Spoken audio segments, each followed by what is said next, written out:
I watched this on my iPhone while I was cleaning my bathroom. As Wes Anderson How attended. long did it? Welcome back to episode 84 of Movie Rebrew Podcast. I am your host, Michael Jennison, and with me today, my co-host, Ryan McDermott, Dougie Buckets, Fairway Doug, Chauncey Douglas, the man of 10,000 nicknames. Wow. It's an honor to be here. I don't know about co-host. Maybe first guest, right? First guest on the redo. I don't know if I can be in Keegan's shoes. This is like when Kathy Lee left Regis. We might have a cycling panel here for a little bit, but Keegan will also make appearances from time to time. I'll talk a little bit more of that before we call this episode a wrap. But yes, episode 84, loaded episode. Talking all things Wes Anderson. The Phoenician Scheme came out, premiered in Cannes last month, and came out wide early June. So we're going to be talking about that. We're talking about Wes Anderson's top 5 favorite movies from me and Doug. Ryan, I'll pick one name and stick to it. And Chuck will be stopping by to give us a little, a little preview of awards season. Maybe talk about Cannes Film Festival. It's a nice little surprise. It is a nice little surprise. And then obviously we'll talk about what we watched and all that fun stuff as well. But before we begin, Ryan, what are we drinking today? We are drinking Schenkbier. It is a German beer because this movie was filmed in Germany. We did a not so extensive search to try and find a beer that was brewed in modern day Phoenicia, which I think is Lebanon, Israel. Lebanon, Israel, maybe a little bit of Syria. Not too many options for beer. They gotta only drink wine there, right? So I ended up going with the German beer. The label looks very Wes Anderson-y. We got, colorful square. Got a castle there. Looks very pristine. It does actually look very Wes Anderson-y. Yeah, good work. Where'd you get it? Well, I went to Bottlecraft in San Diego. Shout out Bottlecraft, sponsor of the pod. Can you get sued for saying you have sponsors when you don't? They won't sue you. That's why we have E2 and Rossi, friends of the pod, lawyers for the pod. This is made by San Diego Brewing Company. Really? So I walk up there to check out, and the guy goes, "Ever been to this brewery before?" I mean, everything's in German on the label. And so I'm assuming he's talking about Germany. So I respond back with, "No, I've been to Berlin and Munich." The guy gave me the most blank stare ever. He's like, "It's in Ocean City." I would have made the same mistake as you. Wondrous Brewery. He looked like I had 4 heads. It's in Ermelaville, California. It cannot be how it's pronounced. That's like downtown. Oh, it's Oakland. It is Oakland. What? You scared the cuss out of us. This guy was. Wow. We don't want them as sponsors. Yeah, we don't want them as sponsors. But he also said that it is a delicious beer. He said this was a great choice. I'm excited. And then he's like, "Do you want the cold ones in the back?" And I said, "Yes." So I put some off the shelf, but we are drinking some cold ones. It looks really good. He says they're known for their lagers, which this is 4.4 German-style lager. I want to say Kolasch so bad, but that's just me making up stuff. Yeah, a good label. All right, let's crack it open. Let's dive in. I got my boot. I'm so jealous. I got my best boot, my Odell's best boot. I got nothing. You can go crazy. Drink out of the Mariners souvenir helmet that I have. God, big dumper, shout out. Forgot to talk about the last 10 minutes of this pod will be us going to Cal Raleigh's baseball savant. So make sure you stick around. Future AL MVP. So no news. We are actually going to jump straight into our top 5 Wes Anderson movies. All right. We also poured the beers. My pour was horrendous. I think somehow Doug's was worse. Yours is pretty rough. Das Boot. Anyways. You ever seen Cheers, mate. Did you ever see Beer Fest?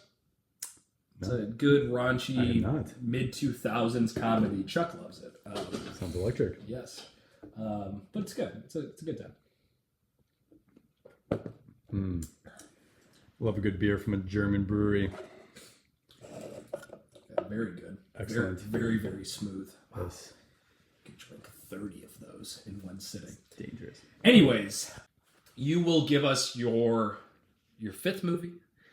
I will then say my fifth movie. If one of us have it higher on our list, then we will say I have it higher, and we won't talk about the movie when that happens. So let's just say that you say Moonrise Kingdom is 5, and I have it higher on my list. Then we'd be like, all right, let's talk about it later. Beautiful. So I'll kick it off to you. You are the guest today. What's your relationship with Wes Anderson? I actually didn't watch my first Wes Anderson movie until college, maybe. So I was a pretty late entry. Obviously, he released a lot of movies in the early 2000s.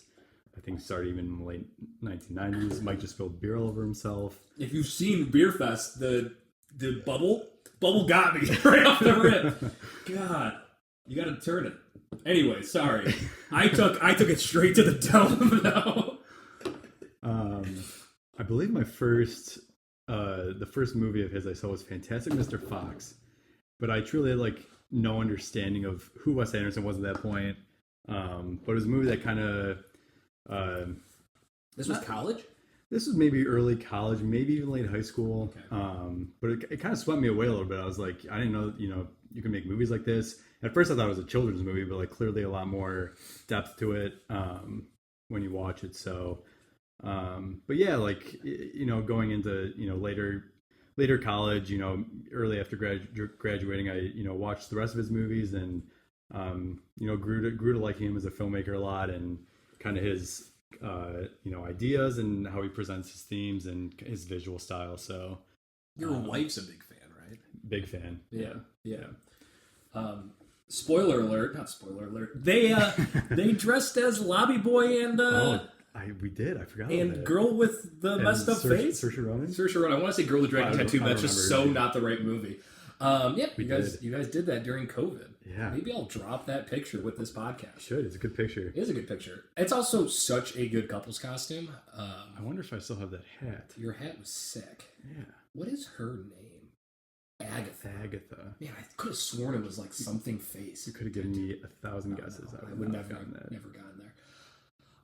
So similarly, the first day, Grand Budapest Hotel, which I think is probably my favorite trailer of all time. I was getting to movies in 2012, 2013. That movie was coming out right as award season was happening, so almost every movie I saw at Cedar Lake Theater had the Grand Budapest Hotel trailer before it. I knew almost nothing about Wes Anderson at that point in time, but the scene where she was murdered, and I will already have dropped this soundbite 7 times before I'm about to say this, but she was murdered, and you think I did it, and he runs up the stairs.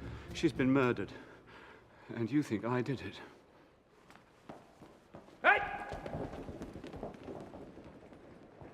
From that moment on, I was like, I need to see this movie, and I've been a Wes Anderson fan pretty much ever since. So similarly, I then binge watch a lot of his movies. We were living together in college around 2016, 2018. And I had seen almost everything other than 2 movies before we started this, but I had the pleasure of going through and watching everything over the last 3 weeks, from Bottle Rockets to I guess the Phoenician Scheme. I saw that in theaters. Wes Anderson, he's probably, he's the biggest auteur of the generation. You can tell a Wes Anderson movie. I could walk past a room. I could. If you just saw a still of a random movie, you could tell it's a Wes Anderson movie from a mile away, even if you never saw a movie. And so I love the woodiness to his movies. I love the pastels. I buy into all of it. I just think he's a cool guy in general. So big Wes Anderson fan. He's probably one of the few, if not the only director. Tarantino you could put there, but that would make a movie that gets me to run to the theater. I've been pretty poor at seeing movies in theaters over the last 4 years. Hence why this podcast has been on hiatus for the last 4 years. But I did see Asteroid City the week it came out, and I saw the Phoenician Scheme also the week it came out. So, I don't know if there's another director truly, other than probably Tarantino, that every time he comes out with a movie, I really want to see it. With no further ado, we'll get more into his themes, because he's got a lot of themes, but they'll keep popping up. So, number 5, Douglas, what do you have? My number 5 is Isle of Dogs. Okay. Which may not be the most popular pick. Maybe a lot of people that have seen. We have my Boss action figure, the Bill Murray voiced dog, on the table. So sick. It's so sick. He felt his shirt. It's incredible. should have opened it. No, I should have. Who cares? I think worth $5. But yeah, maybe not the most popular pick. I feel like a lot of people that have seen all those movies. Maybe I don't do have not Isle of Dogs that. on my list. So No, I feel like most people do not have in their top 5. I will say it was maybe like the third Wes movie I've seen. So I think it does have a lot of that. Some nostalgia factors. It might be my wife Liz's favorite Wes Anderson, so that kind of helps it out a little bit. But I just loved like the story, the animation style, all the, and this is a common theme throughout Wes Anderson's movies is how good his cast is. But even in an animated movie, the voice acting is just top tier. And yeah, I mean, I just love the story. And the animation is great. All the dogs, just the animation style on that is excellent. And yeah, it's really like that movie. I think it's very underrated. Yeah, it's the same cast of characters that we're used to with Bryan Cranston. It's got to be the only Bryan Cranston Wes Anderson movie, right? Oh, The one we saw. So other than the spoilers that we get to, which is such a really great cameo. But yeah, it's his typical cast of characters. Greta Gerwig, interesting. Yeah, I didn't know that. From Cincinnati, Ohio. Oh yeah, she's the one with the picked out afro. Yeah. But yeah, Ed Norton, Jeff Goldblum, Bill Murray. That's just a very funny group of guys. To be honest, I thought that was George Clooney instead of Bryan Cranston. That was the voice of the stray dog. That's fair. I watched that whole movie and didn't realize it was Bryan Cranston. I knew it back in the day. I think it's just because I would just watch Fantastic Mr. Fox. Yeah, and I just, yeah. But no, I think this world is better than Fantastic Mr. Fox. Spoiler alert, Fantastic Mr. Fox is 5 on my list. I was back and forth which one I should put 5. Want to put one of his clay animation. I love them both. I have Fantastic Mr. Fox higher, so don't dive into that one. I won't dive deeper, but with that said, I think this world's bigger. I think this world's more fun. I think the stray dog concept is just like cool, the dog island, all that stuff. I think it plays really well. The Japanese culture that he does is really cool. I remember when this came out, we saw the premiere of it in Columbus, where like all of the writers were there, and they actually brought out drummers, like those Japanese drummers did like a thing before the show started because the front was like all the press. And then me and Keegan were sitting in the nosebleeds, but also press, right? And Yoko Ono's in this, really. I just saw that. Sorry, we have the cast in front of us. It's wild. The cast is insane. But yeah, I think this movie works on multiple different levels. It has a lot of heart. I love the boy that the story follows throughout the whole entire movie. Yeah. I don't have anything else really more to add. It got nominated for Best Animated Feature and Best Original Score, which it should have. The score is awesome. I don't know what won this year, but I love that score. I think of that score. Who won Best Animated that year? 2018. What won Best? I think this was a run. Moana? Toy Story 4? Moana? Gun to my head, boys. Gun to my head. Oh, Into the Spider-Verse. Yeah, I think that's fair. What year was Moana? Moana didn't win? God. Zootopia over Moana. Zootopia won over That's Moana? a decision. That's disgusting. Actually, Moana's not even really that good of a movie. The soundtrack's incredible, though. Agreed. Have it on vinyl less than 4 feet from us. We could give it a spin after this pod. Anyways, yeah, Isle of Dogs, very, very good. A lot of these are streaming on Hulu. I'm not exactly sure if this one was on Hulu. I think it was. But would highly recommend if you haven't seen it. I have Fantastic Mr. Fox at 5. Ryan has it higher, so we will continue on. Ryan, what do you have 4? Let's see. I actually tiered all of his movies. I have a tier. So I have clearly my favorite movie. I have a tier of 3 movies. And then I have a tier 3, which is massive. Yeah. Because I don't really think he's made a bad movie. It was tough to get down really, to that next tier. It gets really once really it gets hard. to because he literally has not made a bad movie. I nearly put Fantastic. I nearly didn't rank Fantastic Mr. Fox, but I couldn't put Isle of Dogs in front of it. I just think. Yeah. So fair. Anyways, my number 4, and this is. So I'd done a Wes Anderson ranking like I don't know, 5 years ago when I finished all of his movies. I think this is when like maybe French Dispatch came out, and this is one that I had, I think, pretty low on that list, and now it's up to 4. Mike spilled his beer again. Can't even pour beer. There's no excuse for that one. Jeez. So my number 4 is Moonrise Kingdom. Wow. Yeah. Okay. Yeah. All right. And you know what's funny? I didn't even rewatch it. I mentally rewatched it. I watched some YouTube videos, went on Wikipedia, and I love the story. I love the setting. I think the cast is excellent. You know, Norton, Bruce Willis, which I think this might be his only Wes Anderson movie. It's gotta be. I think it is. I just think it's a great story. It like focuses on that young couple, which I think is really cool, and a great cast of characters, really cool setting up in I think it's around Maine maybe. But is it? I could have just made that up. I feel like a lot of his movies don't have a setting. Oh, New England. Never mind. Later on, it gets more ambiguous. Maybe not as much of an underrated movie. I think this is among his the maybe favorites of people that like Wes Anderson. But I just think it's one that kind of hits all the different checkpoints when you're looking for a good Wes Anderson movie. So yeah, I chose to put that one number 4. I thought before we started this podcast, I just pulled up his Wikipedia page and was looking through the Academy Award noms. I could have sworn that this got nominated for Best Picture. It did not. That's shocking. It's not streaming anywhere. You have to rent it on Amazon. But I think that this, I don't have it ranked. It was there. Honestly, I thought I liked this. This was one of the movies that I thought I liked more until I rewatched it. I do love the troops. I love Ed Norton being the counselor for the troops. Forgot that was Lucas Hedges. So funny. Okay, that sticks the fingers, or that gets his fingers stuck into his wound. That's right. And like, I love Bill Murray. I think you dislike Bill Murray, right? I have a love-hate relationship Which with is him, fine. which is You probably shocking for most people.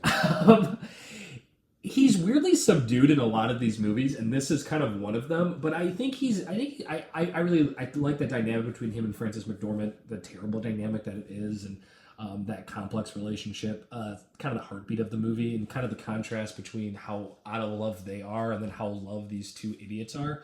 I think this is really good of like, a lot of these movies are like big kids type. Like a lot of times the younger kids are showing a lot of emotion, where like the adults, like Rushmore's really like this.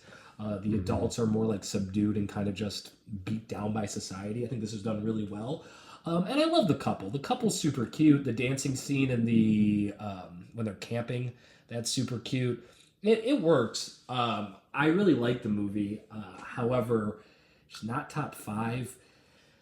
I think I kind of surprised myself putting it there. Yeah, but I'll stand by it. I mean, it's beautiful. It makes sense. It takes place in Maine. I think what drew me back is that I kind of found the kids a little bit more annoying now that it's been a decade since I've seen this movie. And maybe I'm just a heartless old hag at this point. Yeah. Maybe this says more about me, but I didn't believe that love story as much as I did when I was a wee lad, which is maybe just me just being more cynical as I get older, which is interesting. But that's why it was into my top 5. Fun fact here, Patterson, which is one of my favorite movies of all time, starring Adam Driver. I believe it's 2016. You can watch it on Amazon. Jim Jarmusch, the goat. Jim Jarmusch. They make a cameo appearance on the bus. The Moonrise Kingdom couple. Interesting. Yeah, they're like 17 in it. Yeah, that's a fun fact. It is a fun fact. Full of them. Full of such useless knowledge. Nice. It's absolutely insane. But that's Moonrise Kingdom. Beautiful. I have that was my tier list, my third tier, where there's a lot of movies right there that I would certainly rewatch again. I rewatched. I was excited to. This was one of the ones I was most excited to rewatch. I forgot about Bruce Willis's role. He's really good in it. I haven't really seen a lot of Bruce Willis movies. I mean, obviously, like other than the massive ones. It's someone you wouldn't really think until you watch the movie. It's like, what's Bruce Willis in a Wes Anderson movie? Exactly. Like, is that really going to work? Exactly. But it does. Yeah. And what he likes to do is, it seems like he likes to have a star that he hasn't usually worked with, and he makes them kind of the star in these movies. A lot of the times are. And so this one really works with Bruce Willis. What do I have at 4? At 4, I have, this was shocking to me. because I watched this about a decade ago, maybe a little bit more recent, but I thought it was just a cute little movie. But man, when I rewatched it, just gut punches. Gut punch after gut punch. It's Bottle Rocket. Wes Anderson's first movie came out in 1996 starring the Wilson brothers. Owen and Wes Anderson were roommates, I believe, at Texas. They were certainly friends at Texas, and they wrote his first 3 movies together, Wes Anderson and Owen Wilson. Man, we need more Owen Wilson. He is so underrated as an actor. Like, he's just actually a very good actor. He oozes charisma, obviously, but he's just like, he really works in these movies, and truly, I'm sad that they no longer write together. I think there's this heart that Bottle Rockets, Rushmore, and Royal Tenenbaums has that's missing in his later work when he stopped writing with Owen Wilson. I don't know if it's a Wes Anderson thing, if that was an Owen Wilson thing, it's just a factor of the times. But Bottle Rockets, do you have it higher up? I do not. You seem kind of shocked by me having it at 4. I am. I think we had a conversation about Bottle Rockets like 4 months ago, and I said I really thought it was just fine. So this kind of caught me off guard. And I don't know, maybe it's just because I'm getting older and they're a little bit older, and maybe that's why this worked a little bit more. But this came out in 1996, and it's very much a Reservoir Dogs ripoff, but in a good way. In the 90s, everyone was trying to make a Quentin Tarantino movie, right? And this is Wes Anderson's take on a Quentin Tarantino movie, but it's done so well and so Wes Anderson-y. It's just these lovable fools who are just terrible at being, what's the right word? Like criminals? Yeah, criminals. They're doing these petty crimes. They rob a bookstore. Like, if you haven't seen this movie, it has so much heart, and it's so funny, and Owen Wilson's character is just an idiot in the nicest, coolest way possible. And then Luke Wilson's character is the heartbeat of this movie. His love interest in this movie. I really dug that relationship between a Hispanic maid and him, and they can't speak. They can't even speak to each other. That's right. Yeah, and they do a very good job of portraying this love story without even being able to communicate with each other. This movie had just more layers than I remember. And then you get James Caan is randomly in the last 30 minutes of it and just steals scenes left and right. And then the final heist is just, I don't want to spoil it, but it's so funny how the whole thing plays out. Humor is woven through so well in this movie. I think it's Wes Anderson's funniest movie, but I think it has a lot of heart. And also, like, I remember when I first watched this, I was like, I can tell it's Wes Anderson, but you really can't tell it's Wes Anderson. With the humor, you can. There's a lot of just wittiness to it. And then also, there's some handwritten notes. There's some perfectly centered shots. So I think you get a lot of, like, Wes Anderson, but it's a little bit grungier. You know, it takes place in a motel. Like, he wouldn't make a movie in a dirty hotel in 2020s like he does here. And, yeah, I really dug it. And it caught me off guard. It really did. I was kind of starting my journey with Bottle Rockets because I felt like I wanted to be complete. And it just kind of blew me away. Man, that was beautiful. I would love to rewatch it. I think it's been a little too long for me. It was maybe like 2018. But I remember just thinking it was so cool seeing, you know, still knowing that it's Wes Anderson behind this movie, but it's a very, like, It's raw.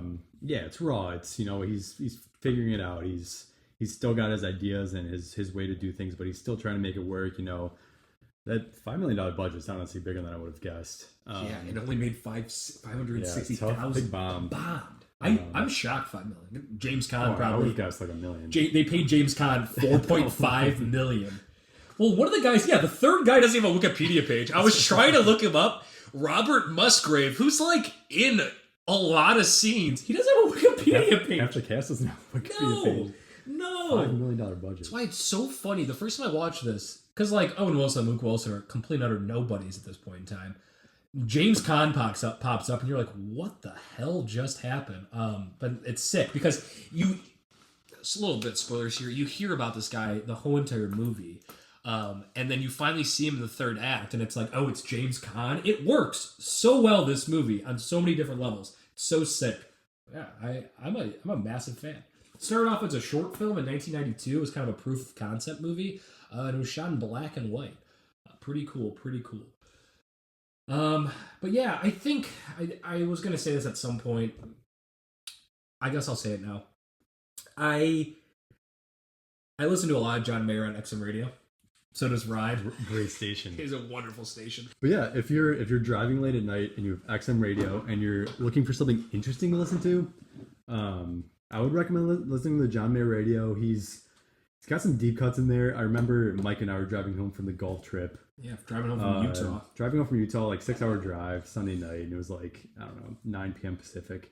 Yeah. He was playing like African music that you would look up on Spotify. It has like we were driving down the 5. It was plays. Dark as hell, but they the were all vibes bangers. Vibes were perfect. great. Yeah. And then he'll come on and be like 5 or 6 songs and have a little blurb and yeah, highly recommend. He hops on live sometimes too. I love John Mayer Radio. I highly recommend. With that said, when I've heard this a couple times. Some of them recycle. He does a pretty good job not recycling it. I love how big of a plug this is for John Mayer. I don't know where you're going with this.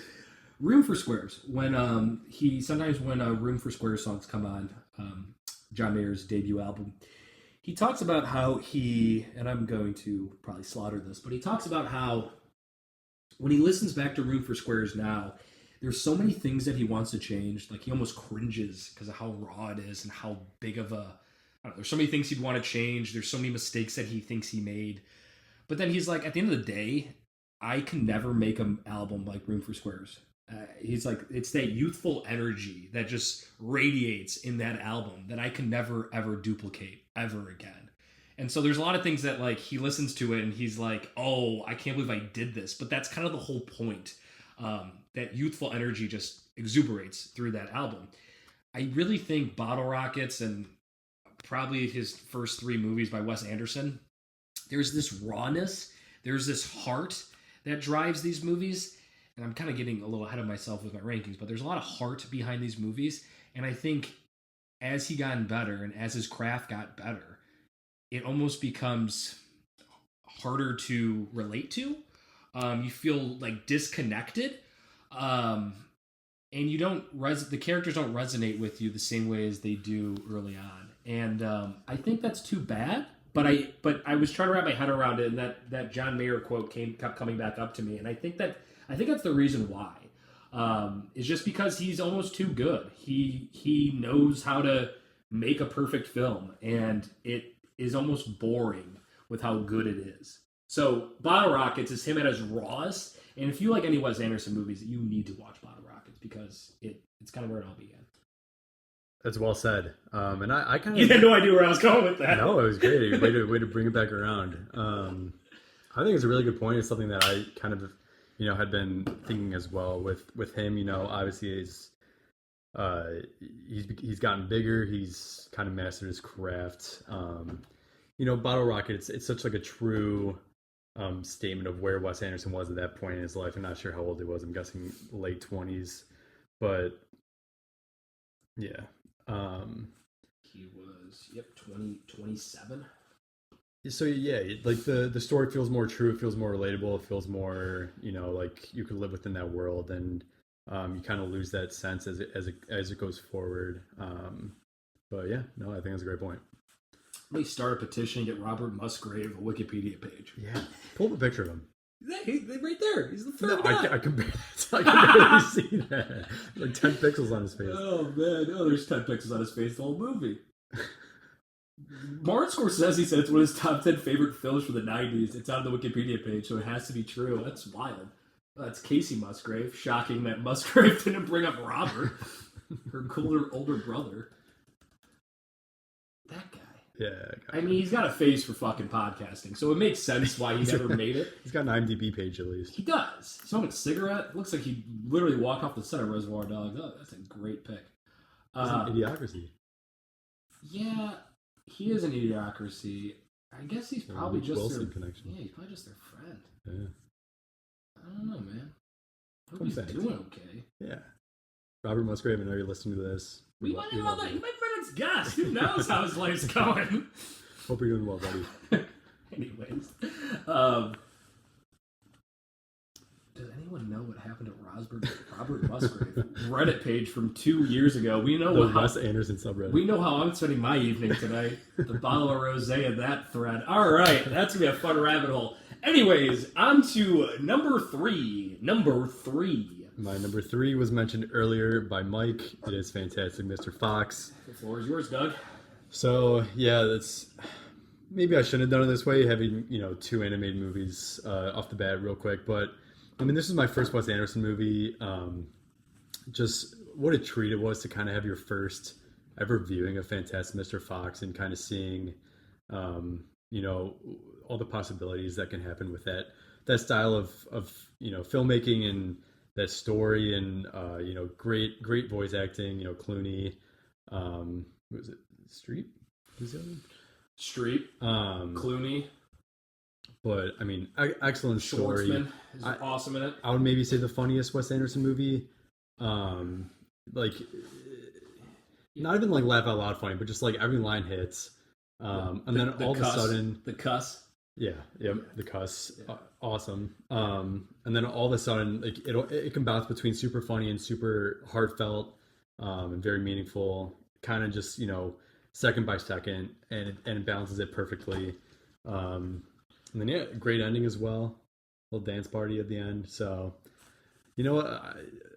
this may be a little bit of nostalgia speaking, but it's good to see you have it ranked, number 5 as well. So, yeah, that's my choice. Is this? I'm looking through my notes right now. Is this a kids movie? I think so. Because if everyone that's not a hot take to say it is. I'm just not sure how well this plays with like my 6-year-old nephews and niece. I mean, they're gonna like it, but for different reasons than an adult would. Yeah.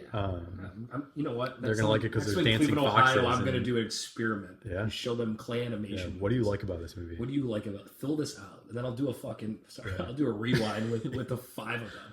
We'll drink. What do you think the mise en scène of this movie? Yeah. That'd be sick. I might do it. I need approval. But yeah, weirdly enough, I think this is the movie that reminds me of Phoenician Scheme the most. Not weirdly enough, he plays a thief, but like there was a lot of like scenes and shots where I was like, this reminds me of Fantastic Mr. Fox. And it's probably because I watched it like the night before going in there, but there's a lot of things that kind of bring it up. I love the "Are you cussing with me" part. I think that's really funny. I think that plays really well. It works for like adult humor. All good animation movies, right? They work for kids, but there's also stuff sprinkled in there for adults. I think "Are you cussing with me" is a perfect example of that. I believe this is like a perfect script, right? Like I believe that what is this, 90 minutes? I think it's less than. I think it's 89 minutes. All of his movies are between an hour and a half and 2 hours. Exactly, which I love. This is even less 87 than, minutes. Like this is such a tight, perfectly well crafted script, and obviously it's visually stunning. The clay animation is super, super sick.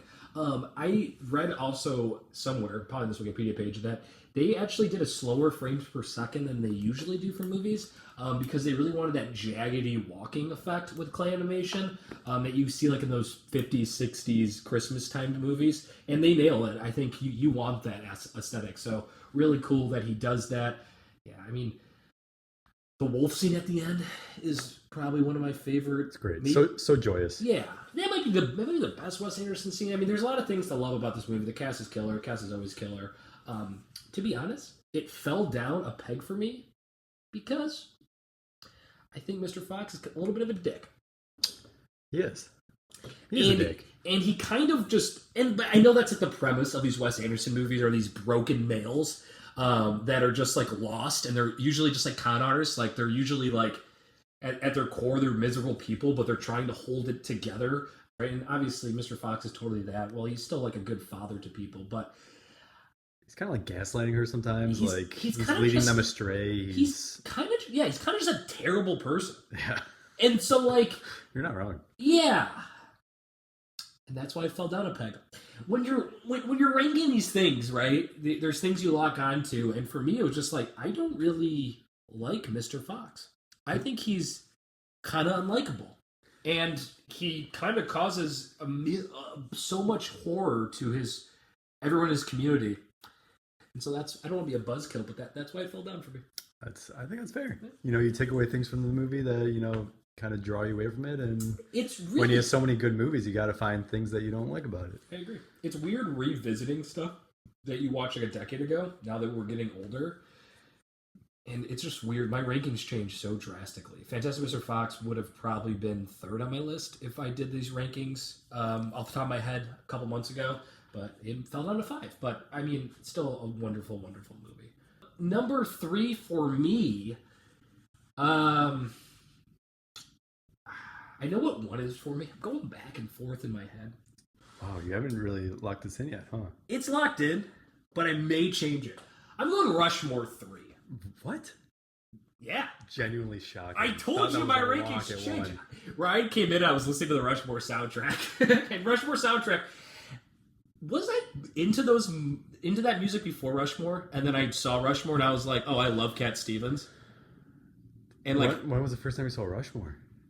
I was in college. I was living with you. You know, maybe you just had like a intro to that type of music, maybe a couple songs from those artists, and then that movie kind of got you to explore it a little more. And stuff. Like, there's so many songs from this album that I love. Not even the best soundtrack from a Wes Anderson movie. We'll get into it. Will we get into it? Yeah. Okay. It's a good one. It's one of my top 5 soundtracks of all time. I put it, when we did those rankings, I put it in there. You guys did those rankings? Yeah, we did. It's in the library somewhere. It was like number 5 for me, but it's British invasion, a lot of folk rock music, which I love. And do you have it higher? What was that? Do you have Rushmore higher? No. You don't have your top 5? I don't. I knew it'd piss you off. It's close. Yeah, I mean, like, I've always 6. said like Rushmore's like top 10 movie all time for me. It might be fell down a peg. It's 6. It's 6. There you go. It maybe Honorable fell down a peg mention. for me. Once again, the main character, Jason Schwartzman, kind of doesn't age well for me. He's kind of just a whiny little prick. He's a goober. He is a goober. And, like, a lot of the humor comes from it. I love the scene where he's talking to Bill Murray's character, and then all of a sudden he strips down, and they're watching the wrestling match, and then he strips down, and he's like, oh yeah, I'm an alternate for them. I just think that's so funny. There's definitely a huge step for Wes Anderson in his directing this movie. This one is filled with a lot of really pretty colors. The music is awesome. You can tell they actually gave him a budget to do this movie. And he's got a great cast. It's kind of the start of these really good casts. Bill Murray was in every movie after this. I think that the love triangle is a little weird. And maybe that's also a little awkward for me. They're both just like gunning over this rosemary cross. And so maybe that was a little weird too as an age. But I think at the end of the day, the humor's hilarious. I always kind of think of Max Fisher, Jason Schwartzman character as just like, that's what Wes Anderson feels like he is. I don't know if that's true or not, but that's how I kind of connect with this movie, is that this is like Wes Anderson's life growing up, where he just felt like this like outcast. And that's why it works for me. But yeah, I mean, it was one of those things where, like, I love the soundtrack, I love the cast, I think it's super funny. It has a hell of amount of heart in this movie. Once again, I kind of think as we get farther away, it kind of loses that. This movie has a ton. And I just like the contrast between Schwartzman and Bill Murray's character. I think it's interesting. One guy is 16 years old, has his whole life out of him. Bill Murray's a divorced father who's just, like, beyond depressed. And they're, like, frenemies. And yeah, it works. I'm a big fan of some good contrast between generations. A sucker for it. So as we go to like broken male figures, it's hard to do better than the two characters in this movie. They're very complex and very deep, and they're both just phonies. It's a fun movie. I think the reason why I maybe didn't have it in my top 5 is because I felt it a little hard to relate to some of the themes in the movie. You know, the two, male leads. Not that like you have to relate to the leads to like a movie, and I do like the movie, but like I think that was the one thing taking me a little bit away from it. Maybe some aspects of the movie that were a little odd. That sometimes are funny, sometimes they're just like, what is going on right now? But still, it's a fun time at the theaters. I did not see it in theaters. It was a fun movie. And I like it a lot. It was number 6, honorable mention for me. My number 6 was Isle of Dogs. Oh, sick. I don't know. That's all I gotta say. I was shocked that it was 3. I've always said Rushmore's my favorite Wes Anderson movie for a decade now. It's not anymore. Sorry, I can grow. How about that? Wow. I can grow. individual growth. It's beautiful. Thank you. I think it's on Hulu. Go watch it. It's really good. Then buy the vinyl. Then gift it to me. All right, Ryan. Number 2 on your list. My number 2, and I gotta say, my top 2 movies are alone on their own tier, and I think well above tier 2. It just dawned on me. We definitely have the same top 2. There's no way that these two movies are not in your top 5. My number 2 is Grand Budapest Hotel. Number 2 for me is Grand Budapest Hotel. Oh, we definitely have the same number 1. We do. That's hot. Grand Budapest Hotel, like, obviously, I'm assuming his most acclaimed, a good amount of Oscars, nominated for Best Picture, nominated for, I'm assuming he was nominated for Best Director. I don't remember. I believe so.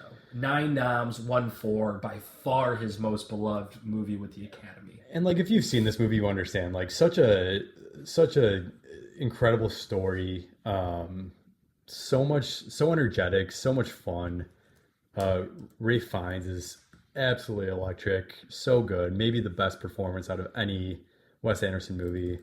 I think for sure, like, just so funny. Every line is killer. His delivery, and then just the story behind it, the beginning with when they're visiting the hotel, and it's however many years in the future, and then it kind of plays back, and you got Ralph Fiennes, Lobby Boy, just all the antics, and Willem Dafoe makes a showing. All these great actors make a showing. Saoirse Ronan's great, but just so many things to love about it, and just an excellent time. And yeah, I'm sure if you've seen this, you understand. I don't think I've ever met a single person that doesn't like this movie, and I don't want to be that person.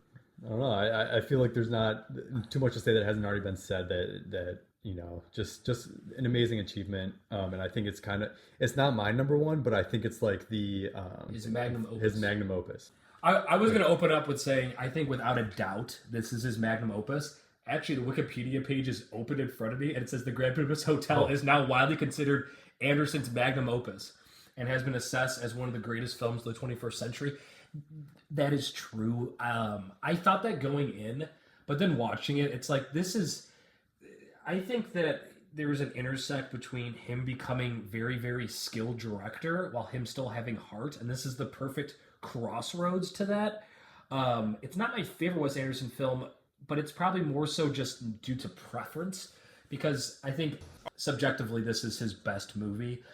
It works insanely well. The score is Great score in his he movies. always has a great score in his movies, and this is Desplat working with him here. It won makeup, original score, production design, and costume design. So the funny thing is, this is the first Wes Anderson movie I saw it in theaters. I was a senior in high school. I really liked it, but didn't love it. I'm not sure if I watch it again. I'm looking at the DVD in front of me that I own. I don't know if I ever actually watched it all the way to that day. I had a nice little, it was like a Sunday night. I got really, really comfy. This was like, I was going through the time that, I was going in order. And this was what I was most excited for. Man, I had a blast with it. What stood out to me is the blistering pace of this movie. It's 100 minutes long. It is breakneck speed. Got it. And they just float through different scenes. Like they don't dwell on anything. It keeps going. Maybe that could be one of your. Maybe that could be a potential issue. Is that it gets resolved really quickly too. It's really interesting that you say that, because I never obviously a lot of his movies are jam packed in a short amount of time, but that was one of my biggest critiques of the Phoenician Scheme. Was spoilers, right? Okay, yeah, we'll hold on that. Phoenician Scheme drags. But I will say that, and then I think that as these movies go on, we'll give a quick rundown of the other movies that weren't on our list at the end. I think he loses his heart as he's progressed. I think that it becomes a little more too formulaic for me, and I think this is kind of the last movie that he made that really kind of packs that punch. I love that it's told by F. Murray Abrams' eyes as the grown-up lobby boy. I love that just seeing him reflect on the Saoirse Ronan character is just super sad, and the way that he looks up to the Ralph Fiennes characters is great. And then it takes place at the statue at the end, and it's loosely based off of Stefan Zweig, Australian novelist, and maybe the best production design of all time. I mean, that who doesn't want to stay at the Grand Budapest Hotel in the 40s? I think it's super cool. I think this is also kind of the turning point in his career when he starts making movies that don't feel like they take place in like the real world. I think it works well for this, just because I think that F. Murray Abrams' character is so relatable, right? Anyone that's dealt with loss, right? It's just so easy and relatable. I think that character helps ground this movie in reality, where his later movies kind of just get lost for me.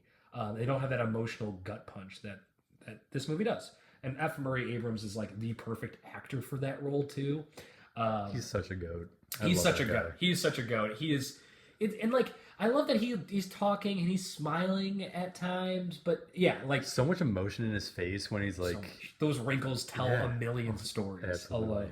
alone. And then it's sad seeing the Grand Budapest Hotel run down at the end too. Like you know how the movie's gonna end. I'm pretty sure he mentions that Saoirse Ronan character dies like early on. Like you know how this movie's gonna get resolved. It doesn't matter. Like it works so well. Willem Dafoe character, I guess I wasn't a massive Willem Dafoe fan before. Like when I watched this movie before, I totally forgot about that character. Him playing the thug is just so funny. Jeff Goldblum's character is awesome. This cast is great. What's up with Tony Revolori? Is he alive? Tony Revolori's very dead. That's the lobby boy. That is the lobby boy. What He's really only 29. happened to him? He's in the Spider-Man movies, right? Or am I crazy to think he's in the Spider-Man movies? That's the only thing I've ever really seen him in. Scream 7, Scream 6. I can't do Roman numerals still. He's in Asteroid City. Aide de Camp probably has about 5 seconds of showtime. 100%. He was nominated for everything. Look at that. You think he'd become a star after that? He should be a star. He should. He's awesome. I love him. I know, Tony, I know you're listening. Hope you're doing well. I would fight wars for it. Great movie. Boy with an Apple is just hilarious. And I said, she was murdered and you think I did it. It's hilarious. Like this movie's really funny. It's one of his funniest movies. Yeah. And great Halloween costume for a couple. It is a great Halloween costume for a couple. If you're listening and you are thinking of Halloween costumes, I won't tell your significant other that you got it from this podcast. It's really good. It's a really good costume. I also did Her before and Inside Llewyn Davis, if you want to pick my brain. Too good. All right. Are we on to number one here now? Number one. It's got to be the Number same. one. My number one is the Royal Tenenbaums. Oh my God. My number one's the Darjeeling Limited. Hey, honorable mention for me, Darjeeling No, Limited. that's Great super honorable film. mention. That was the one movie that I had to rewatch. I never saw before this. Good movie. Talk about heart. Those Yeah. three brothers. I almost put it in the top I debated five. putting it at 5. Yeah. I kind of wanted to make a point and put we it should 5. talk about it. Fuck. Yeah, we should. We'll talk really briefly at the end about all his other movies. Give a couple sentence wrap up. But Royal Tenenbaums, Ryan, you can take it. Yeah, so I think the Royal Tenenbaums, it's his third movie. You can tell from like Bottle Rocket Rushmore, he's kind of growing in his storytelling, his movie making ability, and I think it all kind of comes together in Royal Tenenbaums. It's his most emotional movie, his most heartfelt movie. The Gene Hackman character, the Luke Wilson character, is like every character is just so deep, so lovable. Even when they're like not supposed to be, you still love them, you still root for them. Best soundtrack of any Wes Anderson movie by far. Really? Yeah. Just because Elliot Ness is in it. Elliot Smith. Elliot Smith. Also, These Days, Wondrous- Nico when Gwyneth Paltrow's walking off the bus. All-time scene. Yeah, no, I mean, the soundtrack is really good. It's not better than Rushmore. I'm a sucker for that era of music, though. It's very similar era to down to the schoolyard. It's relatively similar to Rushmore, Nick maybe Drake. a little later in Hey Jude's in it? Paul Simon and Nick No, Drake. I agree. I mean, it's a great soundtrack. But I don't know, like when I first watched it, it was kind of a lot for me to like take in. I was like, man, like this movie's saying a lot. I just don't know, like it just didn't really all sink in with me when I first watched it. It's one of those movies you got to watch. You need to watch it twice. Like that second watch is honestly astonishing, which you can't say that about many movies. There's legit a family tree on the Wikipedia page. You kind of need it. You kind of do sometimes, need it to help kind of, yeah. With the whole Bill Murray character and all that stuff. Yeah. Very weird. Yeah, Donald Glover. Mike, what are your thoughts about the Royal Tenenbaums? Mike was mid-sip. That was mid. So Royal Tenenbaums, for me, I've always said that his like most underrated movie. I'm not sure if it's like, I'm not exactly sure why. Maybe it gets lost in the shuffle because it's kind of the end of that. I would say his first era is Bottle Rockets, Rushmore, and Royal Tenenbaums. Kind of the end of this era with him working with Owen Wilson. But I think that this movie, the family dynamic, like each character I care about deeply. And I think they do a really good job of help building these characters to where like you care about them. And like they're terrible people, but it makes sense why they're terrible. Like Gene Hackman, awful character, right? And I've talked about how it upsets me. For some reason, this character really, really, really works. Because ultimately, it's a man who is reflecting on his life. I mean, he's down in the dumps, right? But I truly believe that he was basically looking for an excuse to reconnect with his family. Like, at the end of the day, he's kind of this con artist, kind of this broken character. But at the end of the day, like, he truly does love his family. It truly bums him out that he doesn't know his grandchildren. Like, you feel that. I think it's because Gene Hackman is, a legendary actor. And I think he's able to kind of get those nuances across through his acting. But man, he's my favorite Wes Anderson character. And he's the lifeblood of this movie. Kind of how Abrams is the kind of Grand Budapest. For Grand Budapest Hotel. He's very much that. This is also a movie that like just doesn't end, and that's okay. Like when I was watching it, because it had been a bit before I watched it, I kind of thought there was a climax, and then there's another climax, and then there's another climax, and then it ends in the funeral scene, and you're just like, wow. I actually don't want this movie to end. And it's quick. It's another blistering pace movie. What's this one? 109 minutes, less than 2 hours. And yeah, I mean, I could kind of keep talking about this movie for a very long time. So, this is why you're here. So, I mean, I really miss Luke Wilson. Owen Wilson's character is funny in this, but I think Luke Wilson character is this champion tennis player who essentially is kind of Gene Hackman's favorite kid. And he's a tennis star. It looks like he's a professional tennis player. And he basically has like a mental breakdown due to the fact that he's in love with his stepsister, played by Gwyneth Paltrow. She gets married and he has a mental breakdown. His scene in the bathroom, I'm going to get into spoilers here, but his scene, sung by Elliot Ness. Elliot Smith. You know what's funny? I want to say Elliot Ness so bad. Elliot Ness is the beer, It's the right? beer. Yeah. Well, yeah. Yeah. It's a gangster, right? I don't know. Something in Cleveland lore, but like we know it from the alcohol. Time out. What fools!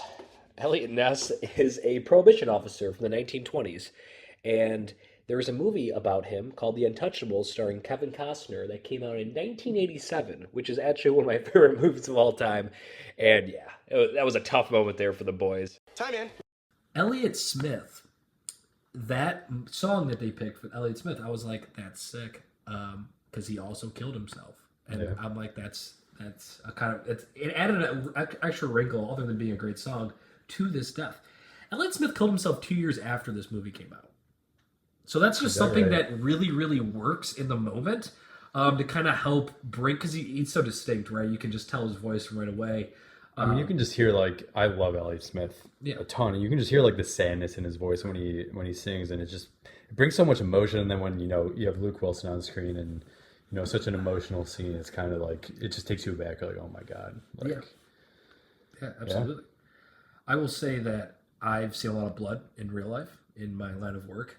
I watched The Pitt from start to finish over the past couple weeks. That scene where he cuts himself is just emotionally jarring. Like, I have to look away It's not something you really see in movies very often. Not something. It's graphic. Pulls a razor blade and just cuts down his forearms. It's tough, but it really, really works. I like how he shaves his head beforehand to the Elliott Smith song. Got it right that time. Elliott Smith. And so, yeah, I mean, I think that for me, like the Ben Stiller character, I haven't even mentioned that yet. I love the Ben Stiller character. I love his little kids. I think it's so cute how they're all dressed the same. They look the same. I actually looked up to see if they're actually Ben Stiller's kids. They're not. I thought they might have been. I thought they were at least brothers in real life. They're not. Also, probably a good Halloween costume. That jumpsuit. God, Yeah. I need two boys. You need two. I need two boys. Two boys, and then there you go. Yeah. The Luke Wilson character's good. You could just go as the characters actually from Royal Tenenbaum. Yeah. That's a very distinct look. And yeah, I'm trying to think of anything else I have to add. I love this movie. I should say this. This was before we started these rankings. This was number 2 for me, and I've always kind of said this is like such an underrated movie. You need to see Royal Tenenbaum. I think being 10 years older, probably from the last time I saw Royal Tenenbaums, these characters' lives resonate with me more than Rushmore does, and that's kind of why there was such a large jump in Royal Tenenbaums in the rankings. And I ultimately just think it's a better movie than Rushmore. I think Grand Budapest Hotel is his magnum opus, but I think this is kind of where he has the most heart. Like, I deeply care about all these characters. They're broken, they're miserable, they're like conniving, they're all shitty to each other, but it works. It works because I think it all makes sense why they feel their way. They do a really good job of kind of showing you they're this terrible person, and then kind of digging into kind of the core of all the issues. That makes me really care and want everyone to just be kind of happy at the end. And there's these little touches of like Danny Glover's character, who is now, I don't know if he's married. I think they're just dating the mom, and he's such a lovable character. It's these nice little like breaks between all this like emotion and grief that's going on with his family, and then you just have a scene with Danny Glover, and it's just like, hell yeah, love that guy. Absolutely. And then it just kind of brings you back to kind of reality a little bit. Yeah. Absolutely. Like this movie feels like it takes place in America, or just in the world. I shouldn't say that America. This movie feels like it takes place. Feels real. It feels real. It feels real. It feels like this could be a family that or your family. And I love the Gene Hackman, when the dog dies, he goes and buys the Dalmatian from the firefighters and stuff. Mm-hmm. And like, I also think that, this is a spoiler alert here, Gene Hackman's character dying at the end, I think is a great touch. He just dies of a massive heart attack at the end. Mm-hmm. I think it's kind of that gut punch, kind of that Grand Budapest has. Very similar scenes, to be honest, looking back at it. And I think that's just a nice little kind of... Just had an atrocious time filming this movie. Yeah. He hated it. We should talk about that. So Bill Murray had to be on set anytime Gene Hackman was filming because he hated Wes Anderson's directing style. Essentially calling Wes Anderson like a ballless pussy. Which you could totally picture him saying. You could totally... No, there's a quote that he calls him like, you have no balls, and then I think he calls him a pussy multiple times. Something like that, which, yeah, makes sense. This was also essentially Gene Hackman's last role on film. He just recently passed away, Gene Hackman. Really sad story about his death. But this was his swan song, which is like a perfect movie to kind of end his career on. And I think that also is kind of beautiful in its own way. He did not get nominated for this movie. He got nominated for Best Original Screenplay, and that's about it. Him and Owen. I really wish they would write more movies together. I'm kind of confused why they don't. I know. Anything else, Dad? No, I think that was enough. I'm glad we both have the same top 2. We had crazy similar rankings. Yeah. I feel like we had this conversation at a bar about 6 months ago, and our rankings were very, very different. But, it's just, you grow, your taste changes over time. I will say the one movie I'm glad that you liked was Darjeeling Limited. That was the one movie I wanted to shout out. Because that's like honestly maybe his like least appreciated movie. Yeah. Especially from that like early 2000s era. Like his newer stuff, I don't know if it's reaching that same kind of level, but I would say, right? Like, the relationship between those brothers is just so good. played by Owen Wilson, Adrian Brody, and Jason Schwartzman. Yeah, like I said, like I love Wes Anderson movies that have a lot of heart. Their relationship, all three of them together, so cute, so cute. And I have no issue with this movie whatsoever. I feel like I could be one of those brothers, right? Like it works. I really wanted to put this 5, and I just couldn't. There wasn't room. Yeah, no, same with me. And like a common theme in a lot of these Wes Anderson movies is, an adventure taking place where you got characters that are in a new setting, and obviously this movie they're, traveling to India, I believe, to I believe it's for this funeral, but their dad just passed away, and they're doing something with his ashes, maybe. Right. But their mom lives over there, right? And then hijinks ensue. Yeah, great, like amazing adventure movie. Just like these guys experiencing these new things and kind of getting into trouble, and like hijinks. It's good stuff. It's a great watch. Highly recommend. Broken men. Yeah, that's a common theme, and you got 3 of them in this movie. Just broken men, but men that I like. They're not bad people. All 3 of these guys are like, I want to give them a hug, especially Schwartzman's character. Yeah, we should talk about the short that accompanies this. Where Do You Go, My Lovely? Hotel Chevalier. Yeah, that's the song that plays through it. Natalie Portman, a lot of nudity. Yeah, and that got a lot of like backlash from a lot of people. But if that short's really good if you want to. But did the short came before the movie? I don't know the timing of it. So naturally, the short was supposed to come out before the movie. I believe that it couldn't work out that way. That's how it's meant to be. Mm-hmm. And then I believe that, and this was back in the day, they dropped the movies like on Apple stores a day after the movie released, like 4 Apple stores across the United States, and then you could download it on your iPod. Something crazy and extremely 2007. But yeah, Hotel Cavaliers. Mo Williams is a cinematographer in that. Yeah, I think it adds a lot. I actually weirdly watched that like 15 years ago. Not 15 years ago. 10 years ago. And Where Do We Go, My Lovely is one of my go-to songs when I'm trying to study. But I never saw this movie. And there's a lot of things referenced to actually the short towards the end. Right. He talks about how he's going to kind of be a little bit more reserved. It takes place after the movie. Right. In the timeline of things. But I think he meant to have it show before the movie. But yeah. It's a quick watch, maybe like 8-10 minutes. 8-10 minutes. You can watch it on YouTube. I would highly recommend it. Life Aquatic. I like Life Aquatic. I was debating putting Life Aquatic in there. I was not. You hate Bill Murray though. And that's the most Bill Murray movie. It is the most Bill Murray movie. And it's the most like relationship wise, the most similar to the Phoenician Scheme. Don't want to get spoilers, but like the father-child relationship in that movie, and kind of like I didn't put that together, but I agree. We're trying to reconnect, and like a bit of regret in there, which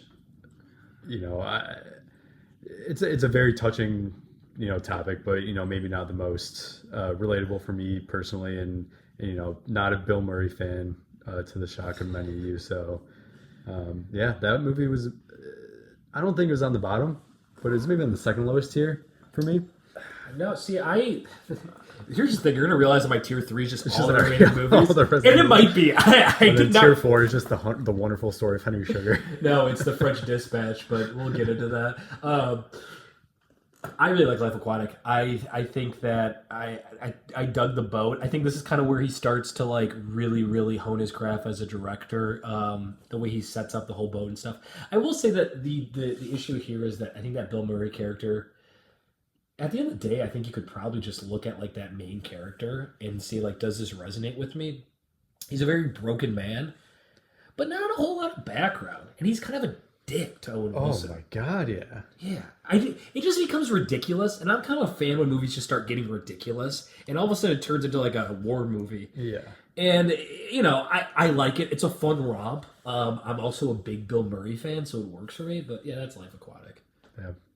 I think Life Aquatic has like a niche following, though, that people I could see that, like a little cult. Yeah. I always see Life Aquatic costumes every year. Oh, the Willem Well, there's the Dafoe Willem character Dafoe thing. is Yeah, classic. fucking awesome. And then I love the guy that's just strumming the guitar. That's Yes. Okay. Yes. It's moving up on my list. Yes. That's like my favorite part about that movie. Wait. That soundtrack's so good. It is. It's All so of good. the Bowie? It's so good. All of the And Bowie? on the acoustic guitar. Yeah. Liz almost bought. We walked past a vinyl, like a record store that had a vinyl of all that guy. He's like some Brazilian guy. Yes, he's Sue George. Yeah, or who's whatever. on screen for a lot of the movie. And they had a record of him just like playing all these David Bowie songs in this movie, and we didn't buy it. And it's like one of our biggest regrets. I mean, how do you not buy that? So good. You can put that on any dinner party you ever have, and people would love it. Yeah. Um, All right, not at the bottom of my list anymore. no, this movie works. I should say, I tried to watch this movie in college. Fell asleep like 15 minutes in, 20 minutes in. But I heard Life on Mars, which is the first time I ever heard Life on Mars by David Bowie. It's my favorite David Bowie song.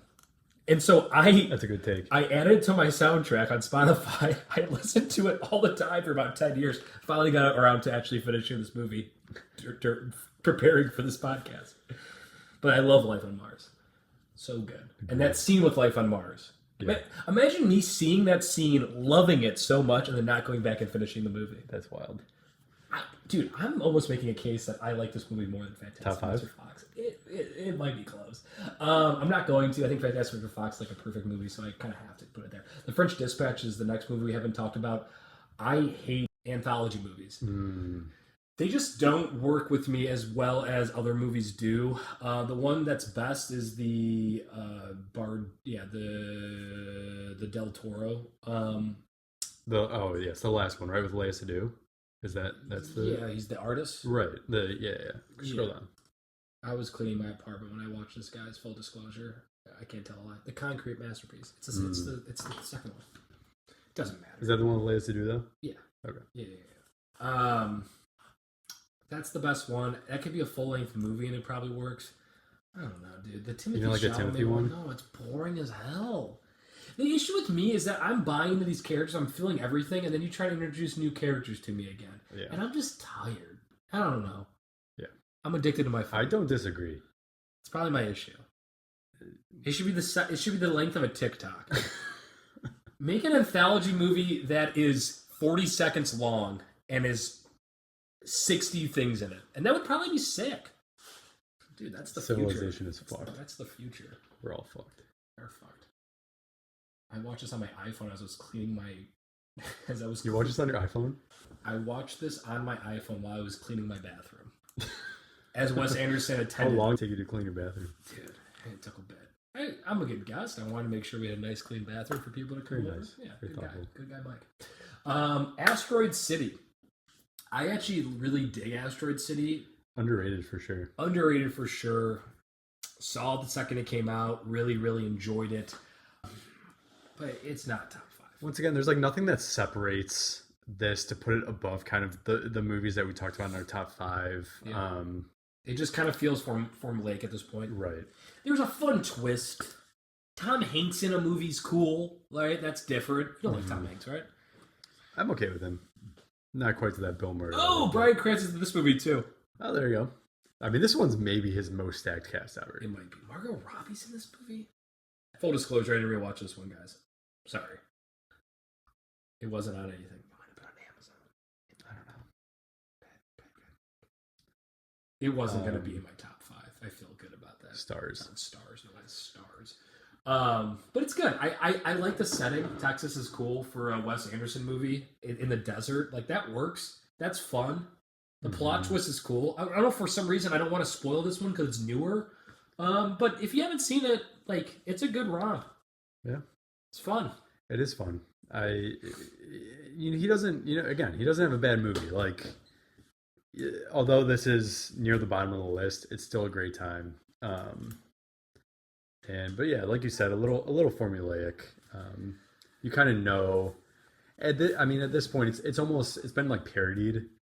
By the time this comes around, where his style is such like a They've done like 5 so SNL distinct skits that on like his style. there's SNL skits, there's like AI trying to recreate what he's doing, and And then you go and watch this movie, you're like, yeah, like this is like the most Wes Anderson movie I've ever seen stylistically.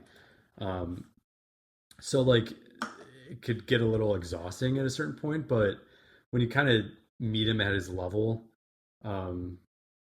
it's still a great story. It's still it still works. There's just a little fatigue that comes with it because you've seen this style before. But at the end of the day, it still works for me. Yeah, I agree. I like it a lot. This movie's not in that next tier though. Right. So tier 4 is just Asteroid City. Is it? You have Phoenician Scheme above Asteroid City? Dude, Sure. I hate to bring it to you. Moonrise Kingdom's in tier 4. That's wild. Yeah, no. You hated those kids that much? No, he hasn't made a bad movie until the Phoenician Scheme. I'm kidding. Are we diving into our that is our top 5 for Wes Anderson podcast. And now we'll be accompanied by our award correspondent, Chuck.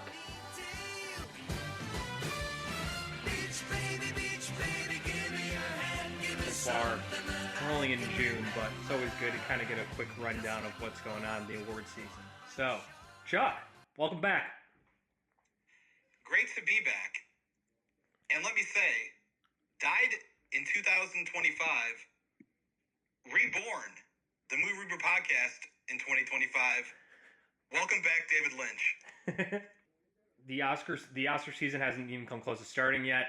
We still have 6 months until the window closes, but really, the floor is yours. Is there anything that has come out so far that you think could potentially still be hanging around when the Academy Awards gets nominated? Yeah, we're still very far away.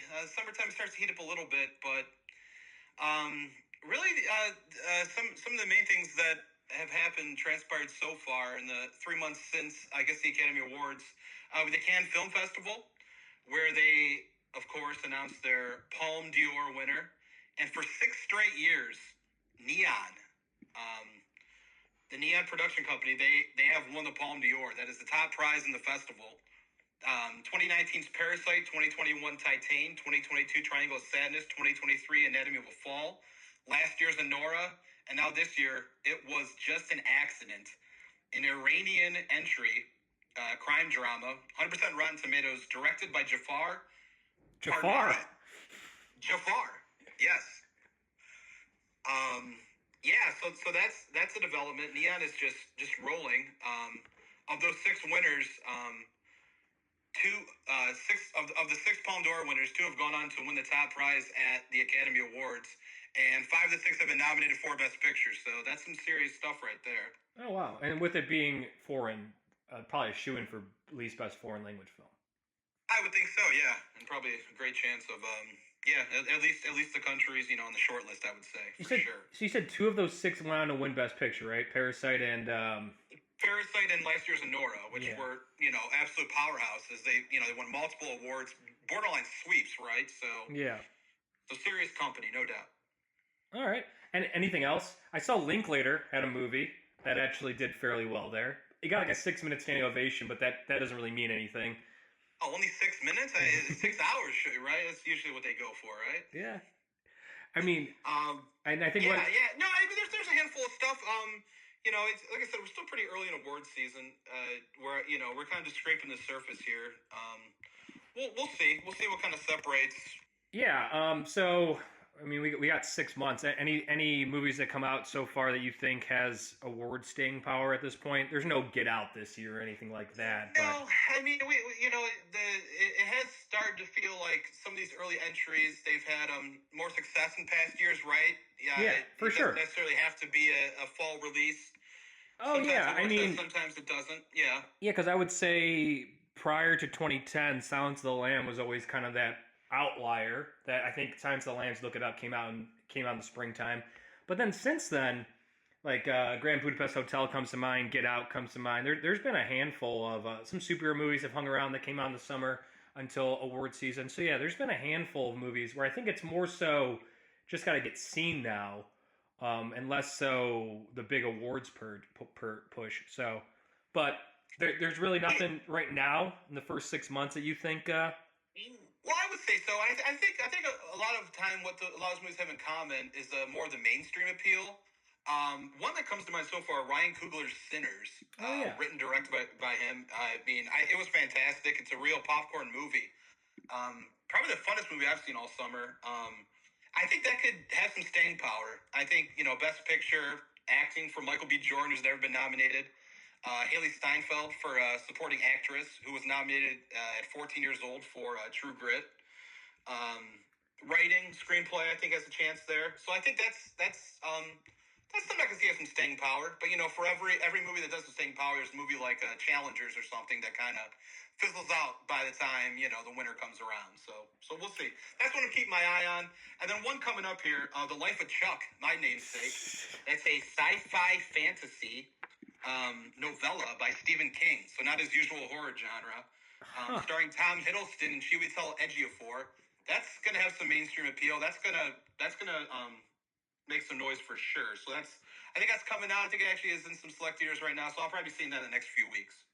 The Life of Chuck. Yeah, just pulling up now. Premiere at the Toronto Film Festival last year, but would be this year because it never got a wide release. Huh. Yeah, definitely interested in that. They're doing a lot of marketing. I'm seeing like a pop-up every time I go into my Instagram.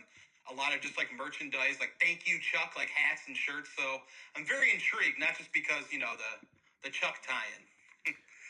Yeah, for sure. The movie that we're about to get to a little later, Wes Anderson, he's kind of lost his fastball as it comes to Academy Awards, but he's been known to come out with movies at any time of year and still get some nominations.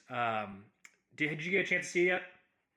I have not, but it is on my short list here. I'll probably be seeing it the next week when this podcast probably comes out. You're right about that. It does seem like he hasn't really been in contention. It kind of seems like maybe a bit of a been there, done that with him, but hey, man, he's got the pedigree. He can come out with whatever he wants, and we'll all see it, right? Like it's kind of his time to shine right now. So I'm sure there will be eyes on it, and if it's if it holds up, it will. So yeah, production design you always have to assume with Wes Anderson. Yeah, absolutely. Score potentially too, and with acting with him, always a possibility. But I was we did this deep dive into Wes Anderson movies. Shocked at how little of nominations a lot of these other movies besides Moonrise Kingdom and Grand Budapest Hotel. Besides that, really not a whole lot of award nominations besides those two. So, but yeah, I would imagine that could nab a couple noms here or there as well. Yeah, I could definitely see that. I think that's a good point. Grand Budapest Hotel was kind of like a real return to form. It felt like that was very well represented with the Academy. For sure. Yeah, but yeah, I was looking ahead to Ari Aster's got a movie coming out in July, but Ari Aster's always hit or miss whether the Academy will actually care about it or not. Yeah, nothing else really. The award season usually doesn't really hit up until Toronto. Obviously, you get a couple Cannes films every single year, but pretty cool. Anything else? Anything to mention about the Tonys? I watched the Tonys. We had our Hamilton reunion. That was kind of the, big moment of the night.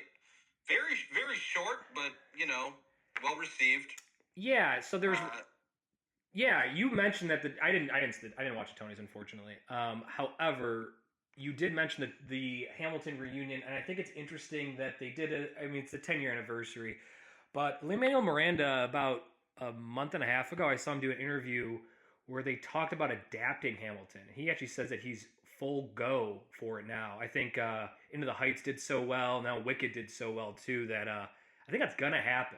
So yeah, I could totally see that happening. Yeah, why not, right? I think that's gonna happen the next. He's made so many different things with movies at this point where it doesn't seem far fetched at all anymore.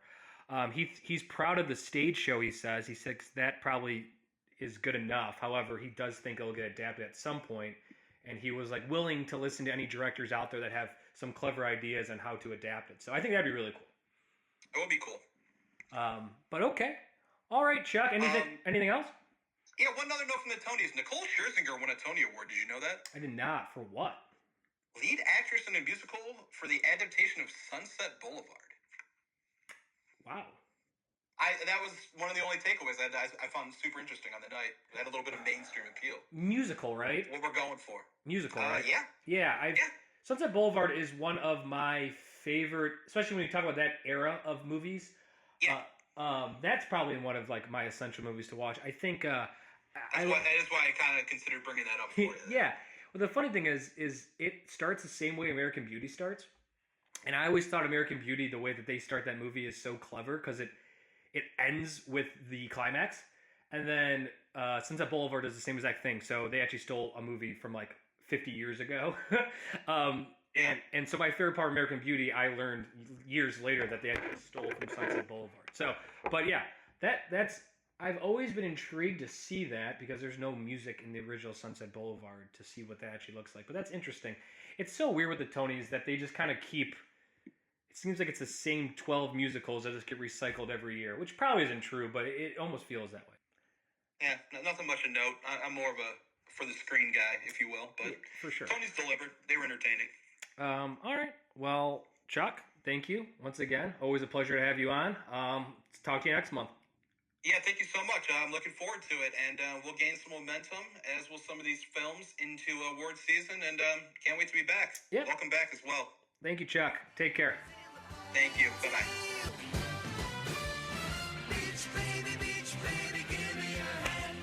All right, thank you, Chuck. So Thanks, Chuck. shout out, Chuck. All right, let's get into the main event now. The movie, The Phoenician Scheme. You can't handle the truth. She's gone from suck to blow. Do you understand the words that are coming out of my mouth? All right, Mike, I want you to do one thing for me. I have one request for you. Okay. Close your eyes and spell Phoenician. It's just wicked. Dude, the amount of times I couldn't even name this movie as I was preparing for this pod. It's PH. You've seen Mike text all of you. Really So just bad. get ready for It's this. really bad. I have a doctorate. Let's not forget that. P-H-E-N Fen I-C O-U-N. O-U-N. It was a hot start. You missed the O. But the ending was rough. I thought you were getting that IAN at the end. Oh, And yeah, you're gonna be one letter off if you got that. But good shot, good try. Honestly, more letters right than I thought. So, Dude, I was going to bar trivia like 2 months ago, and it was one of those ones that's on your phone and to type out the answers. And like the QR code faced me mostly because it was like a projector screen. And I had the best view of it, so everyone's like, "Mike, scan it." I'm like, "Shit!" So I scanned it, and so now I'm the person that has to type in all the answers. Horrendous how little respect those people have for me now. They're coworkers. They held me in high regards. Probably not, but it completely fell off after that. Dude, that makes sense to me, having seen your texting. Me trying to spell boulevard was that of one of the saddest things ever. Yeah. Sorry to digress. No. But I had to do that little experiment. No, that was good. That was all fine. I was not ready for it. But yeah, The Phoenician Scheme. Wes Anderson's 12th movie? I'm not even sure at this point. But yeah, came out, premiered at Cannes last month and went wide earlier in June. Ryan, you want to kick it off here? We'll go no spoilers. We'll rate the movie, and then we will get into spoilers. You know, I think, what do we do? Out of 5 stars? We do out of 10. Out of 10. We are Lovely. we I are love older. that. We are older than Letterboxd. I love that. Letterboxd. I prefer that out of 10 than out of 5. You go to decimals. Because I go to decimal. Yeah, Yeah, perfect. Oh, that's beautiful. Okay. Trust me. I'm going to give it... You also give it a thumbs up or thumbs down, and if you would watch it again. So I'm going to give this... Well, no, give your little rundown. Okay. You can rank it first and give your little rundown. Pretend this is your blurb.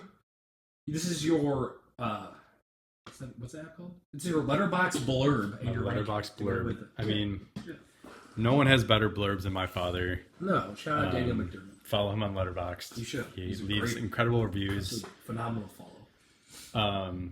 Anyways, so you know, I think it's once again kind of like going back to the Asteroid City conversation. Like it's Wes Anderson at his most Wes Anderson. Like obviously still has the same, you know, style of visual effects, all that stuff. Same style of filmmaking. There's a lot going on in this movie. And, you know, maybe I just needed to watch it twice, which I think is something that when I've revisited his movies a second time, I come to like it a little better.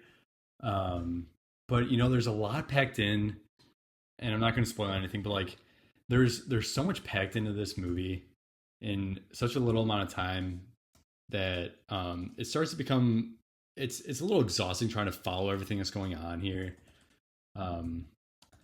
There are certain scenes are great by themselves, but then when they're all grouped together in this little adventure that they're taking, it starts to become, you know, you start to lose it a little bit.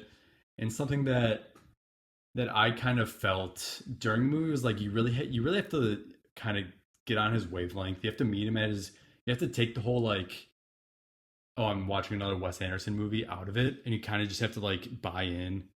And I think once you do that, like I was trying to do that during the movie, honestly, like it was kind of at times it was a little tough for me to do that because I was like not quite rolling my eyes, but like not really about it for you know, certain parts of the movie that I didn't think needed to be there. But once I kind of like regrouped, like locked in, you're like, all right, this is, you know, I'm following. I'm going to take him at his word, you know, meet him at his level. You know, it's still a good time. It's hard to really like dislike this movie that has so much. It's still funny, you know. There's all this adventure. There's all this you know, great acting. The usual stuff you'll see in a Wes Anderson movie, but there's something that just didn't quite click for me. I think we'll probably get into a little more after Mike goes, but I think I'm going to give it we'll get into spoilers here in a second. 6.7 out of 10. I'll give it, I mean, definitely, I would love to rewatch it again. I think I'll say that about any Wes Anderson movie. I think you kind of, like I just said, you miss things on your first watch. You kind of understand things a little better. You know, there's obviously themes to this movie with Benicio and his daughter, but you know, definitely would rewatch. I think for now I'd give it a thumbs up, but I think all things considered, it still just didn't quite click with me as much as some of his other movies, so I'm going to give it a 6.7. Yeah, did a really good job of summarizing that. We are very much on the same wavelength when it comes to this movie. I feel like I've kind of reviewed this movie as we were doing this. This kind of feels like his coldest movie. Like, I cannot relate to Del Toro's character at all. It's a spy movie at its heart. I guess a spy movie? Yeah. A spy movie. He's like this. Espionage, dark comedy. Perfect. It's like I wrote this Wikipedia page. And that's why it kind of reminds me of Fantastic Mr. Fox in a lot of ways. Look, here's the weird thing. I had a smile on my face the whole entire time in the theater. That's why I see Wes Anderson movies in theaters. I'm always thoroughly entertained. How long is this movie? This movie is what, hour 45? Movie's an hour 05. Hour 45. Hour 45. 105 minutes. Crazy. And yeah, it's a breeze. Like it moves fast. Like it works. Like I love the fact that his movies are always paced super well. This one's paced super well. Full of action, and good, fully colorful characters, right? Like it entertains. It's pretty. And so it's one of those things where I will still continue to watch Wes Anderson movies in theaters. I want to watch them in theaters, right? I think they're meant to be. They're very pretty. Sure, I watched French Dispatch on my phone while I was clearing my toilet, but hey, this is the French Dispatch. However, this felt like his coldest movie. This felt,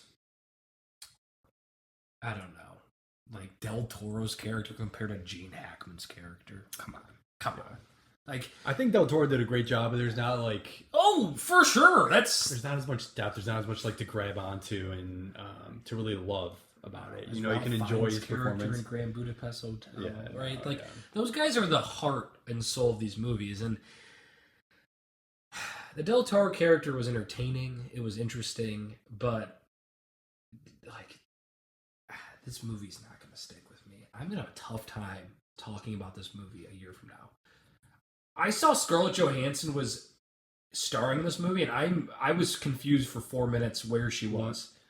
One of my, maybe not one of my biggest critiques, but one of my critiques is like, That her whole storyline was completely unnecessary. Oh, it makes no sense. Like it not only doesn't make any sense, but it's just fine. It's played for laughs, I guess. I was okay with it, but like it felt like a waste of Scarlett Johansson. She was on set for one day. Yeah. She was on set for one day, clearly. And this is kind of where, you know, obviously he has this incredible ensemble cast in all of his movies. But bless you. But at a certain point, bless you. Oh my god.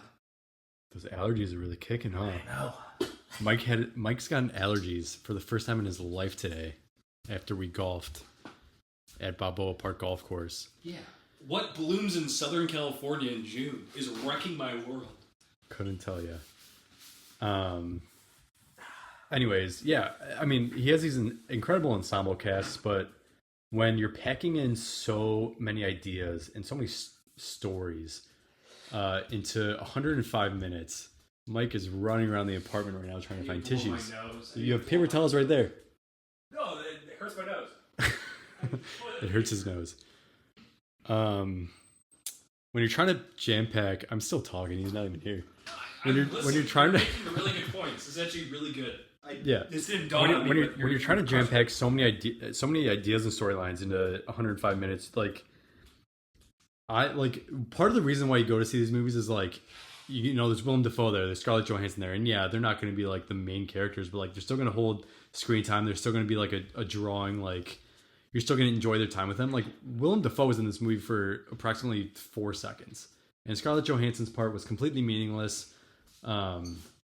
This is not my biggest critique of the movie, but something that it kind of bugs me a little bit. Like, you know, it's cool to have all these actors in here, but you kind of want to spend more time with them because, like, you know, they deserve it. I don't know. No, I actually love where you took this. Yeah, it didn't really dawn on me, but it makes a lot of sense. In a lot of ways, and I'm having a tough time kind of wrapping my arms around it, in a lot of ways, Grand Budapest Hotel, as good as it is, was his kind of almost the death of him. It's almost like he's trying to remake Grand Budapest Hotel for the last decade. That's kind of where I was going. Like, yeah, where I was trying to go with when we were talking about the Grand Budapest Hotel. I think that formula only works when you have all these other things that are working, like incredible storyline, all this other stuff that like it just doesn't really work here. No, he struck lightning once, and I think it's such a tough thing to pull off, these ensemble casts. And like every movie before that, Moonrise Kingdom, like there's a lot of actors, but like it's not this star-studded thing, right? Royal Tannenbaum's not at all. It's this tight-knit family. Darjeeling Limited, they're going out, they're exploring, but it's really just 3 guys at the end of the day. This just feels like you said, like you see these trailers and they're jamming stars in your face, and it's cool and all, but it just kind of feels like he's doing the same thing over and over again since Grand Budapest Hotel in some ways. And I think you bring up a good point where, like, the best part about Royal Tannenbaums is how, like, they dig deep into those characters and how you care about everyone in that family and how almost everyone in the family makes sense. Here it's like Michael Cera's character. You didn't like Michael Cera in this movie? No, I did. He's one of my like bright spots, I think, in this movie. I mean, it's interesting that we're going to get into spoilers. Yeah. So, I kind of said my piece here. I think I lost it. I think I said my piece here. Personally, I lost my train of thought. Oh, I'm scoring. I feel very similar to you about this. Like, I had a really good time in the theater with this movie. I'm really glad I saw it in theaters. Like, I'm still a big Wes Anderson fan. However, with that said, I give this movie a 6.5. I think it's not aging well with me. 2 weeks later, like, it's not aging well with me. I give it a thumbs up. I'd watch it again. I'll probably watch it again. I just enjoy watching these movies from time to time.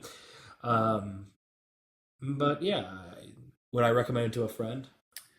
Would I Depends. Would you watch it on an iPhone while you're cleaning your bathroom? No. I'd watch Rounders, baby. Ever seen Rounders? I have. Yeah, Good movie. Rounders is awesome. It's Norton, right? Yeah.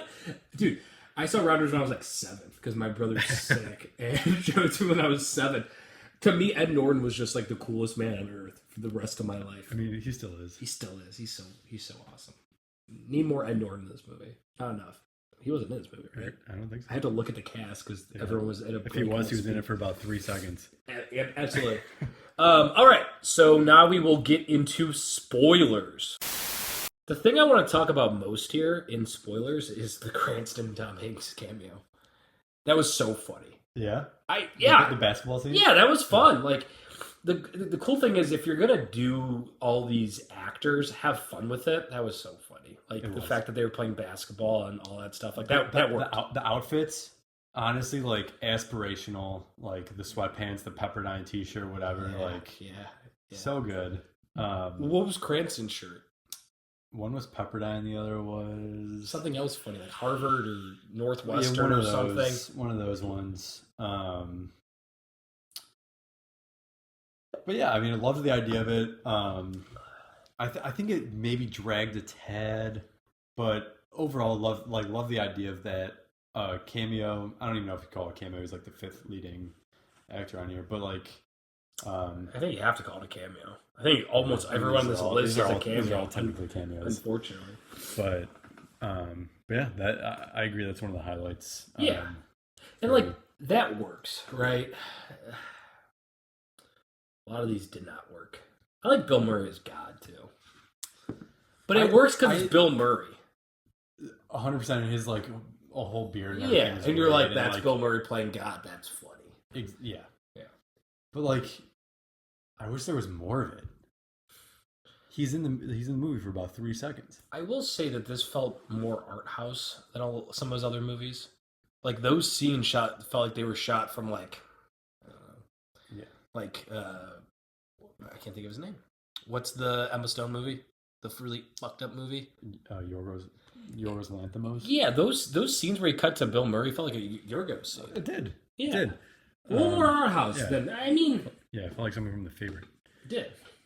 And I like that part, like the whole existential thing, and like, you know, there's comedy and you know, however many times that Zsa Zsa Corda almost died, and like they'll show a couple seconds of his trial in heaven, but I wanted a little more of it. I don't know. It's kind of where I keep going back to, but I think at the end of the day, this works better if it's a smaller movie. But I don't know. I feel like he's chasing these big, like I think we kind of nailed it head. He's chasing these big epic movies, and it's just like that's not him at his best. I want this broken, and like yes, he's this broken individual. He is, but like, am I pulling for him? I'm kind of indifferent. And at the end of the day, like, his relationship with his daughter, who's phenomenal, Mia Politic. Do you know whose daughter? Do you know who's her mother? I phrase that question so poorly. I can look at the chart in front of me. Who is it? Kate Winslet is her Mia actual Threepleton's daughter mother in real life. Yeah. No, effing way. Wow, she looks so much like Kate Winslet in this picture. Yeah. That's crazy. Well, she's great. She was great. Wow, I didn't know. I agree. She wasn't really in many movies before this, and it worked. She's wonderful. She helps ground this movie. It's no fault of her own. It's really no fault of any of the actors. I think the performances are fine. It's just he's becoming too good at his craft to the point where I don't feel like I'm resonating with anyone on screen. It feels more like a popcorn movie, which isn't an insult, but it's like Royal Tannenbaums. I want to be sitting at dinner with those people. I want to give them a hug when the dog gets run over. Like, I am feeling every single thing. I'm not feeling that here. Yeah. And that's probably not fair to compare those movies together, but it's inevitably you're going to do it, right? I thought the grenade inside running joke was hilarious. I like the running joke as well with the assistants that Benicio had hired before, and he would like recognize them and be like, "You're an you're an assassin." So like the guy in the elevator. Yeah. Very funny. You know, the whole Michael Cera twist, you know, was amusing as well. It was amusing. Does it go anywhere? A little bit. I mean, I'm being a jerk right now. Do I want to? it kind of goes. It kind of goes to the end, and I actually really liked the ending. I wasn't expecting to, as I was kind of as the last. You could tell the movie was kind of winding down. Yeah. I kind of wanted this movie to end. Agreed.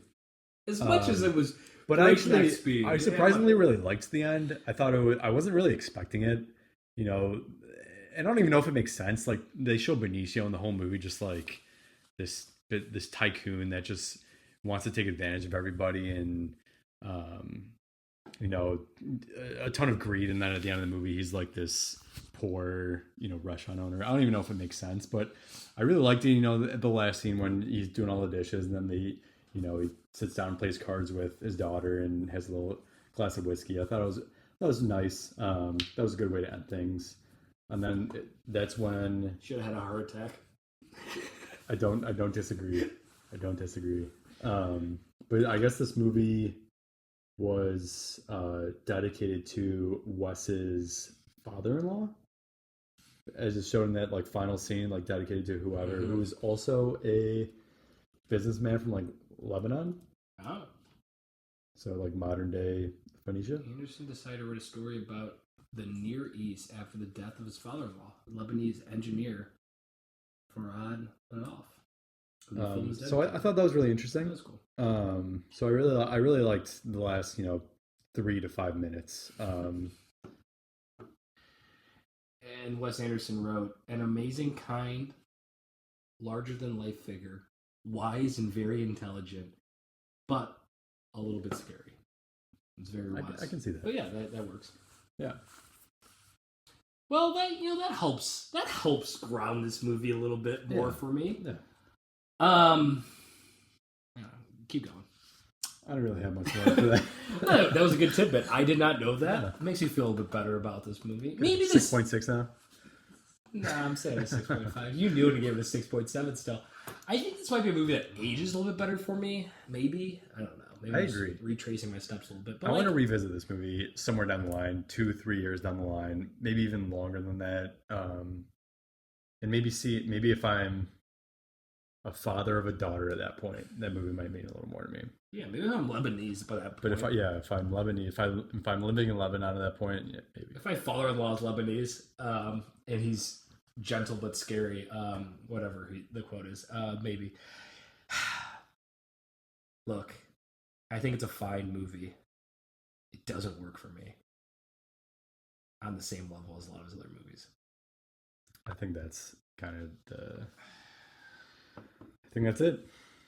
If this movie comes out in 2005, though, it's probably like a highly regarded great movie. True. But it's 2025. One He's made 13 movies before this. Yeah. That's just life. Yeah. It's like Damn to Kendrick Lamar. You like that? That was really good. You like that? I did like that. Spent a lot of time on Kendrick Lamar Reddit. Yeah, you do? No. Okay. Remember when we ever thought Damn was the second album? What was the other one? Was Nation? Right? Nation, yeah. Damn Nation, the red pill, blue pill. Man, we were believing exciting it. Days. We were believing it. What a time to be alive that was. He had to be there in 2018.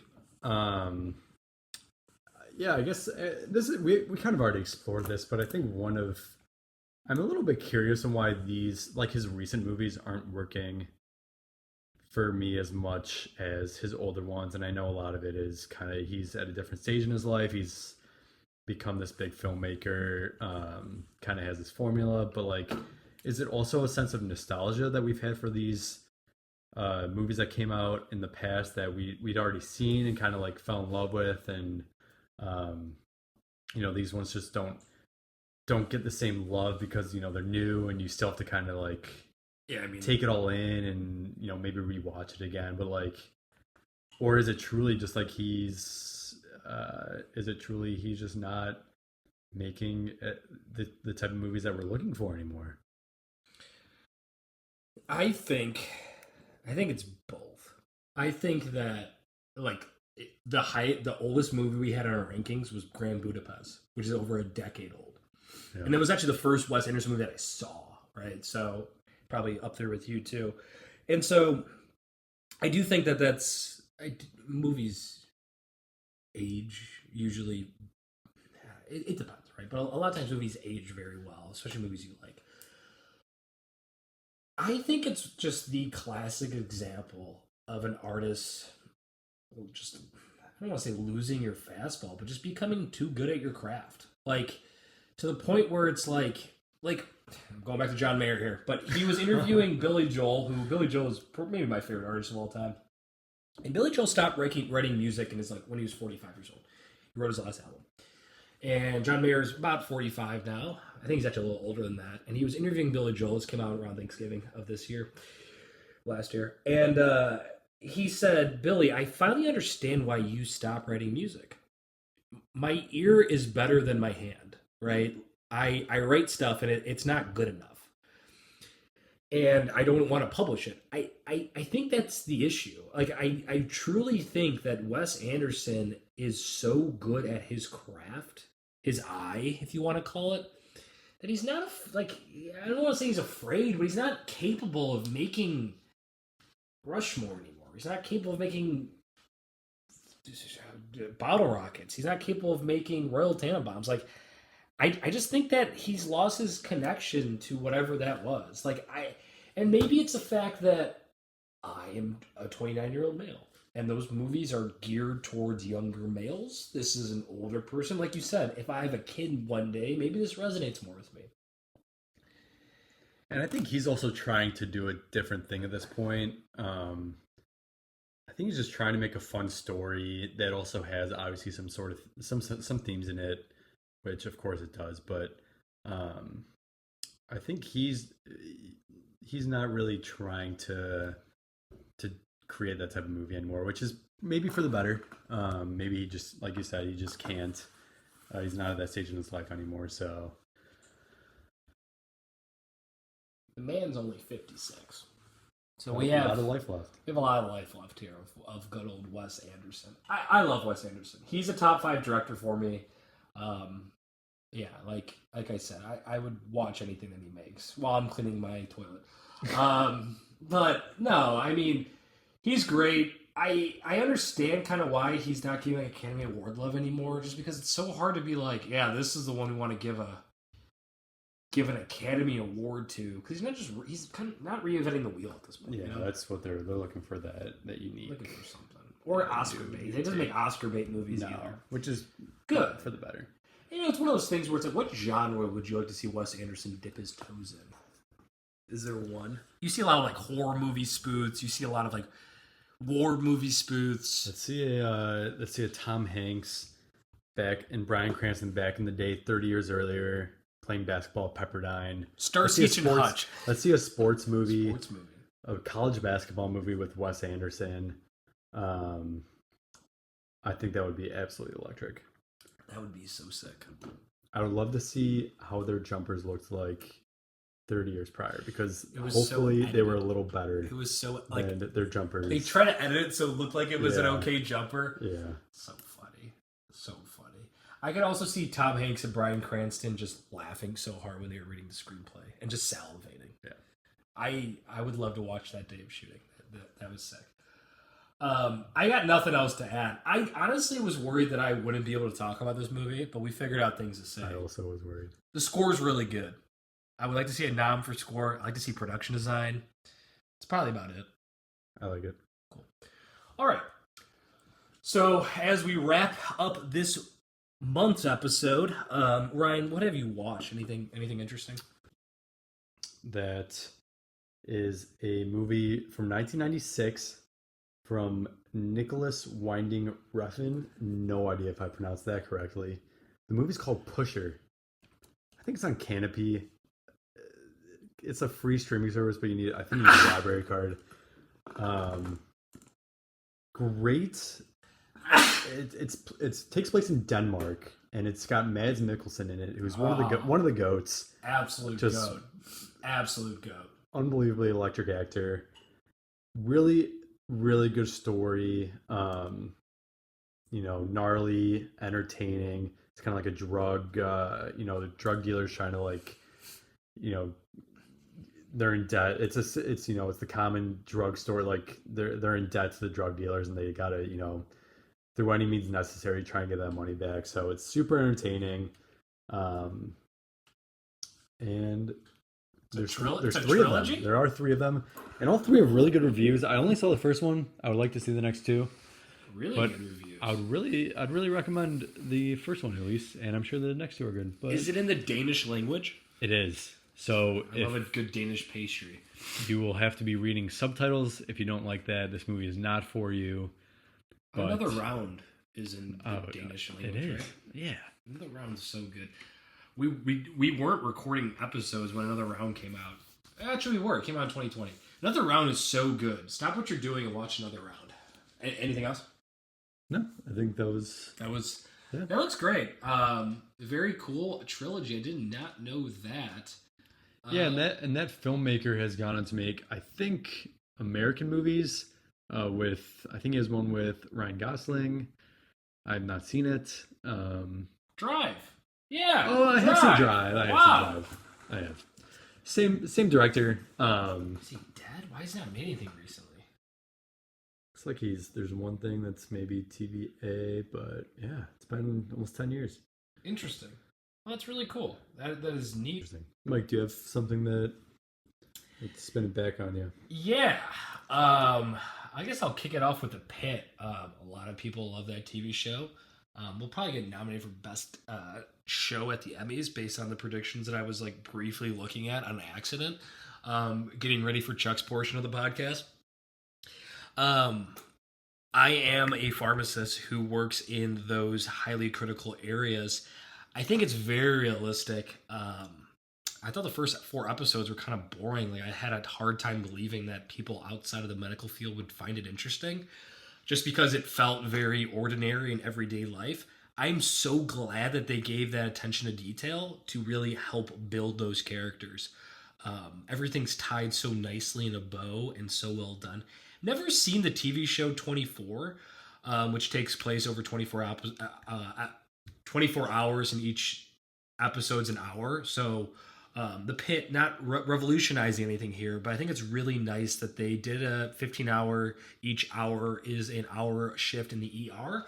I felt like it was very believable. A lot of the science behind it was pretty good. There's a couple things that I disagreed with. Maybe a retirement job for me to be a person who I don't know, lends their. I would love to be the person on set that'd be like, "Hey, you dosed some Nectaplease wrong," because they did. Yeah.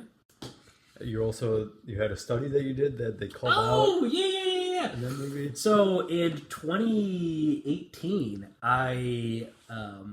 it's funny. I was watching Private Ryan in my basement at Ohio State, and I had this weird stomach pain, right? So the next morning I wake up, Ryan was nice enough to give me laxatives because I thought I was just super constipated, and I was trying to eat an apple to get some fiber in me. I quickly threw up that apple, and my sister rightfully diagnosed me with appendicitis over the phone, and I went to the emergency department. Shout out to Harrison, who drove me there, and my brake lines broke during it. All this is true. As we were driving a mile to Wexner from our house at Ohio State. Crazy. And as I was in the ER that day, the surgeon, probably a resident looking back, came up to me and was like, "Hey, do you want to be in this study? It's called the CODA trial. We are looking at using antibiotics versus surgery in appendicitis." And I was all for it. So my parents were super scared. What? My dad was like, "Why are you going to be in a study?" I'm like, "I'm the person who's getting his appendicitis removed via surgery." So I was part of the control group. And it got published in the England Journal of Medicine in 2020. And it's been funny. I've learned it in school a couple of times, and I always I always turn around my laptop. I'm like, "Hey, my appendix was part of this study." But I don't know if they said another study in the Pitt, but episode 6 or 7, a patient has appendicitis, and the surgeon goes, "We used to always do surgery, but do you know what study it was that showed that we could use antibiotics?" And it's the CODA trial. So they say the CODA trial from 2020. And so, yeah. That's sweet. My appendicitis had its big Hollywood break. You're up next. I am. But Pitt's really good.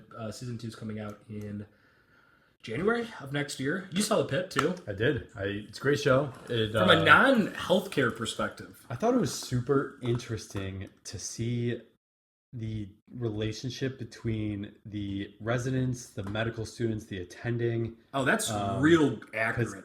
That's very, very accurate. And like they did a very good job. My brother was a resident, ear, nose, and throat surgery. Not like obviously not emergency medicine, but they mentioned ENT at one point. My sister, why did ENT not want to see this patient? I laughed at myself. Shout out Sean McDermott.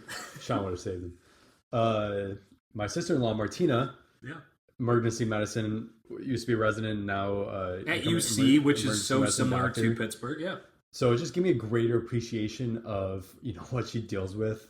I'm sure every day is not quite like that, but like it gave me a better understanding of the type of things that they deal with. And she mentioned, I asked her about it last time I saw her, and she mentioned the lobby area in front of the emergency room is incredibly accurate. A lot of the stuff in there is incredibly accurate. They didn't like to watch it because it was a little too close to home. It was like, going to work. You already deal with all that stuff at work. You don't want to go home and watch that. But I watched one episode and had to go back. That's why I watched it. My first episode I watched was in March, and I had to go back and revisit it now because I was like, I don't want to do this. Yeah. But yeah, great show. I'm excited for the next season. Yeah, good rec. Yeah, super, super cool. I love the ending. I guess I'm going to spoil the Pit really briefly here, but not really. I just think the one quote's really good. Between the two doctors on the roof, and they're wondering why they do what they do, and they say you're built for it. And it's kind of egotistical a little bit, but I think that's true. Like, healthcare is a terrible, terrible, terrible job. But there's something that gets us back to go there every single day, and it's pretty much that adrenaline rush. It's weirdly rewarding and fun and terrible at the same time. Them having drinks at the end and trauma bonding was very, very accurate and very cool. Really well done. Really well done. I never seen ER. Have you ever seen any good? I have not. Either have I. I watched Grey's Anatomy a little bit when I was younger because my parents watched it. I thought it was terrible looking back at it. Like, just way too much of a... Way too dramatic. Way too dramatic. This one, not so much diving into it. Though, towards the end, it kind of does. But I'm okay with it. I didn't love that move. Yeah, I thought it was fine. It does. But, like, I really liked, like, the, patient to patient, here's what we do with them, here's what we do with them. And then it kind of got the whole, like, I don't want to give any spoilers, but I didn't love some of the dramatic turns it took that I just wanted to kind of focus on the ER a little more. But I mean, the first 4 to 5 episodes, I'm like, this show is boring. I like it. The nerd in me likes it, but this show is boring. And then it kind of gets into a drama. And then I understand why people were hooked to it. Sideways, I rewatched. But I'm going to rewind it because I'm going to Napa. So you have to. I'm moving to Napa for 12 weeks, so of course you have to watch Sideways. So I'll say that more in depth, but man, if you've never watched Sideways, gotta watch it. Watch it with some wine. Yeah. Make sure it's not a Merlot. Make sure it's not Merlot. Have fun with it too. I think the first time we watched it was at Ohio State with like 5 dudes pre-gaming. Yeah. That was perfect. You gotta be in the No, Yeah. for sure. Yeah. Just so funny. Yeah, it's so funny. It's a good group setting movie. But I mean, yeah, it just packs a punch. Yeah. But yeah, very relevant for you. Are there any wineries you have in mind when you go up, or you're just gonna explore? You're gonna be your own. I'm not a wine guy. You're about to be. I'm about to be. Harrison's dad. Harrison's gonna come visit me. I think I want to do the rewind with Harrison because his dad worked for the company that owns Barefoot, whatever, Yellowtail, those kind of wines. But he gave me some recs. He said Napa and South drink white. Everything north of Napa drink red. I'm not buying that. Okay, dude. I'm gonna talk to Paul Giamatti about that. So fun fact. It's crazy how like the algorithm is so good. I got something that popped up on my Instagram today. That was Paul Giamatti talking about Sideways. And he said, yeah, everyone's always so disappointed because sommeliers, they come up to me and they ask me about wine. And they're so disappointed when I say, hey, I knew nothing about wine before that movie. I learned a lot for that movie, and I've nearly forgotten everything since then. He goes, I'm sorry, I just drink Guinness and tequila. And if you know me, that's a man after my own heart. If I couldn't like Paul Giamatti anymore, oh my God. Love that man. Best ever do it. Is the best ever do it. That is kind of all I have. I've watched a bunch of stuff, but I think keeping it fairly topical is a good call. Anything left to say? No, I think Get to Paul Skeen's arm angle on Baseball Savant. Yes, what's his extension look like? Not what good. Percentile, yeah. Not good. What does that mean for his second half metrics? Like Cal Raleigh. Make sure you can't vote for MVP, but vote for All-Star. Yeah, vote for All-Star. Big dumper. And yeah, just watch Cal Raleigh and enjoy greatness while he's here. It's true. He's chasing Bonds. Yes, that's right. 6 away from the All-Star break record, which means nothing, but it's cool. Means something in our hearts. Well, if that's all, Ryan, appreciate it. You stepping up to the plate. Pleasure being here. Fun. Guess the last time we recorded one of these episodes and what movie it was. I was actually going to ask you that. I'm going to guess. So, based on hints I've picked up throughout this episode, I'm going to guess. I said the answer at one point. Like the movie? You said the movie? No. I said how long it's been. I gave it away. I'm going to say 2021. Yeah. Was the last episode. Yep. And I'm going to say, God, what movies came out in 20? That was kind of a bad year, wasn't it? It was a bad year. This is not a good movie. Why am I struggling to think of this is not a good came movie. Out that year? Can I tell you? I'm going to guess Power of the Dog. Did that movie come out in 2020? That was 2020. I like where your head's at. It's Space Jam 2. That's insane. I think Chuck's direct quote was, LeBron ruined movie rebrew like he ruined the Cavs or something. He might have ruined movie rebrew. He might have. Think of the dynasty that podcast would have become. Yeah, it really would have been. That's a very fitting movie to take a 4-year hiatus. All right, last thing. The beer, right? Before we forget. Michaels, are you okay? It's just beer. What kind of beer? I'd like a keg of beer, please. Hey, Johnny, how about a beer, huh? Better when I'm drunk. I thought the beer was quite refreshing. And let's treat this as an untap if you guys aren't using the app. Yes. So it's a good app. I haven't used it for years, but it's great. I'm going to rate the beer a 4 out of 5 on Untapped. I think it was very great taste, very refreshing, and yeah, just very chuggable. Would love to buy it again. Maybe the price tag a little much. $6.70 a pop. It is a pricey beer. But would you buy it in a 6-pack? It comes in a 4-pack. Depends on the price. If we're just talking purely beer, absolutely. Thought it was great. What about you? Yeah, it was $6.75 per can, which is insane. That is for a German lager. And they're a brewery that's known for their lagers, apparently. That's what I was told today when I was trying to talk about Munich to the guy. Man, this is like maybe the best lager I've ever had, though. I don't really like lagers at all.